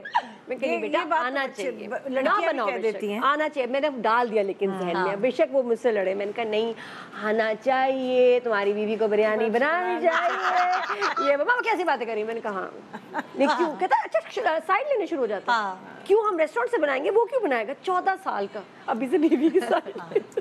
हाँ बच्चियाँ लड़कियाँ भी कहती हैं अब तो। यानी कि टिप ये है कि आपका जो रहन सहन है, जो आप जिस तरह, जाहिर है बच्चा उसी चीज़ में कंफर्टेबल है, वो आप बच्चों के कानों में गाहे बगाहे डालते रहे। बिल्कुल, उनके फीड हो जाएगा दिमाग में और वो फिर ऑनेस्टली वैसे ही करेंगे। लेकिन आप शुरू से बताएं, ये नहीं कि 20 के बाद बच्चे से बात हो रही है, टू लेट। ये आपने 13-14 से शुरू कर देना है कि लाइफ पार्टनर कैसा होना चाहिए, क्या क्वालिटीज है। तो ऑनेस्टली बच्चे फिर उस पे चलते। बहुत बहुत बहुत इंपॉर्टेंट चीज़, बहुत इंपॉर्टेंट। आप क्या कह रही थी? आप भी कुछ कह रही? बस मैं यही कह रही थी, बेटियां भी कहती हैं, अगर बेटियों को कहो, मतलब मैं अपनी बेटी ये काम कर लो, ऐसे कर लो, तुमने भी काम करना है, नौकर होंगे ना, जो ये कह रही है कुक होगा ना, करवा लेंगे। अरे नहीं बेटा, ऐसा नहीं होता, कभी नहीं भी होता, आपको करना पड़ जाए। अब जैसे मैं कहती हूँ भाई गया हुआ है तो वो अपने काम सारे खुद कर रहा है, कपड़े अपड़े धो रहा है, ये वो, तो आप तो अच्छा, मेरी अम्मी का ना कॉन्सेप्ट था जो पेरेंटिंग को लेके, मैं उससे थोड़ी सी, मैं दिमाग मेरा अलग हुआ जब मेरा एक्सपीरियंस। मेरी अम्मी ने ना मुझे खाना पकाना ये सारी चीज़ें नहीं सिखाई, लेकिन जब मेरे सर पे पड़ी ना तो मुझे तो सब कुछ मुश्किल हुई। अम्मी का कॉन्सेप्ट ये था कि लड़की पढ़ी लिखी है ना, सब सीख जाएगी, सब आ जाएगा। उस वक्त लड़की की जिंदगी में बहुत कुछ चल रहा होता है, नई शादी, ना ससुराल, नहीं, और उसके बाद वो चीज़ें भी सीख रही है। एक तो वो पागल हो जाती है। मैं एज पेरेंट मुझे ऐसा लगता है खाना कि अब पकाए ना पकाए, आना चाहिए। मेरी अम्मी भी कहती थी, क्या जितनी दफा मैं कहूँ, मुझे बच्चियां ना, अब्बा कहते किचन में अच्छी नहीं लगती, अब्बा अजीब हमारे, अब्बा कहते किचन में बच्चियों का काम नहीं। क्यों? वो ज्यादा आई थिंक इसलिए भी चिढ़ते थे क्योंकि बैटमैन होता था, तो अब्बा होता था कि वहाँ आदमी है, बच्चियां ना किचन में जाए, उस चक्कर में हमें किचन में जाने ही नहीं दिया। और अम्मी कहती थी बनाना क्या मुश्किल है, प्याज डालो, टमाटर, अदरक, लहसुन मिक्स करो, बन जाए। मैंने जब बनाया तो वो तो कुछ और ही बना। और मुझे आज तक भूनना नहीं आया। मुझे आज तक समझ नहीं आई कि भूनते कैसे। ओल्ड स्कूल है, व्हाट इज भूनिंग, के करे ना करे, अल्लाह मियाँ उसका नसीब अच्छा करे, नसीब माँ बाप नहीं बना चाहिए। बस औलाद का नसीब माँ बाप नहीं बना सकते, चाहे आप कितने भी सोच लें, कितना भी चाहे सोच आप लें, कितने ही आपके पास पावर्स हों, नसीब वो अलग, और हम वो कितनी बनाते। धूमधाम से देख समझ के शादियां कोई करें। बात नहीं है कि क्या आपको निकलता खाना है नहीं कुछ बनाना पता आता या आप नहीं ना बनाए और बात है। मैं लीजिए कि पीछे 2 साल से लगी थी, अब वो आई है ना इस ब्रेक में, तो मुझे कह रही मम्मा मैंने खाना सीखा। अब उसने खुद कहा, क्योंकि मैं बोलती रहती हूँ सुनाती रहती हूँ, मैंने कभी नहीं कहा कि तुम क्यों कुक करो, मैं उसको बार बार कहती थी आना चाहिए, फोन पे भी बेटा कढ़ाई सीखना है सब, बेटा ये बनाना वहाँ दिल चाहता है ना, अब खुद वो सीख रही है। तो ऐसा भी होता है कि जो हमारी पेरेंटिंग हुई है वो अलग ज़माने की थी, हमारे पेरेंट्स की सोच अलग थी, जब हमारे ऊपर बीती और जो हमने एक्सपीरियंस किया, सो वो हम अपने बच्चों को कुछ और तरीके से लेके चलना आना चाहिए।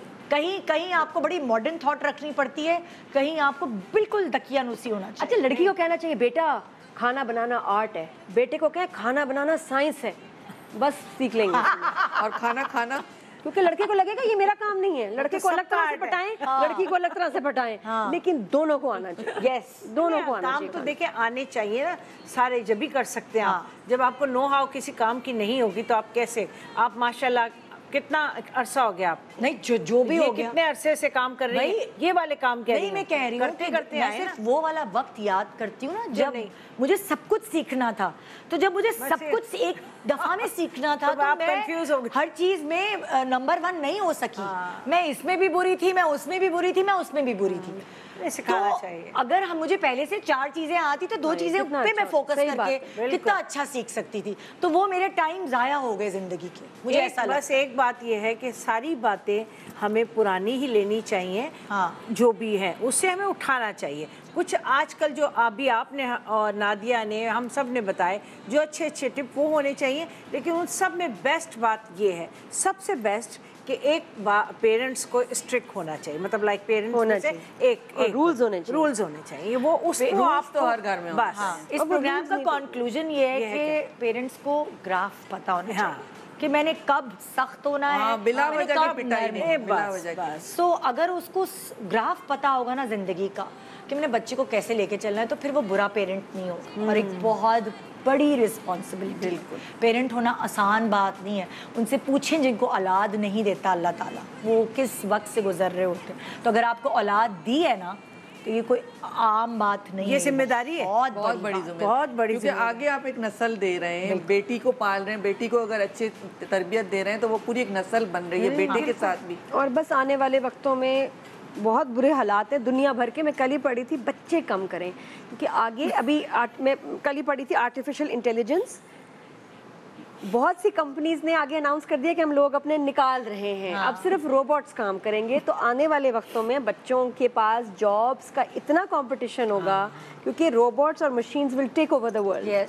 प्लीज़ बच्चे कम करें, अगर आपके पास आपकी हैसियत है अडॉप्ट कर लें, लेकिन पैदा ना करें, कम एक बच्चा, एक और अगर बच्चा दो बस। पैदा करें तो आने वाले सही वक्त बहुत तरबियत सख्त करें। है। इन बच्चों को हम पैदा कर दिया, तरबियत भी दे दी, आगे ये कमाएंगे क्या, खाएंगे क्या, अपनी लाइफ क्या क्या बनाएंगे, हाँ। क्या करेंगे, ये एक बहुत सीरियस सोच है। और हमारे लेकिन मुल्क का चार- सबसे चार बड़ा मसला ही पॉपुलेशन। 4 नहीं करें, 4 चार नहीं नहीं नहीं नहीं नहीं, ओह एक, 4 अडॉप्ट कर लो, लेकिन पैदा एक करो। जहाँ 4 करने होते हैं वो वाले मुल्क करते नहीं हैं।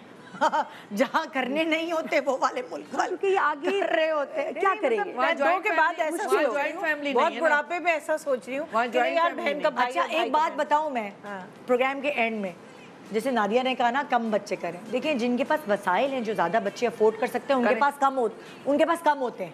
जो अफोर्ड नहीं कर सकते, जो उनको खिला नहीं सकते, उनके पास पूरी फौज होती है। 12, 10 सो जिनके पास वसाइल हैं, जायदादें हैं, जिनकी पुश्तें खा सकती हैं, वो कर लें भाई। जिनके पास वसाइल नहीं है वो नादिया की बात सुन लें। हाँ। Good morning Pakistan and thank you, खुदा हाफिज।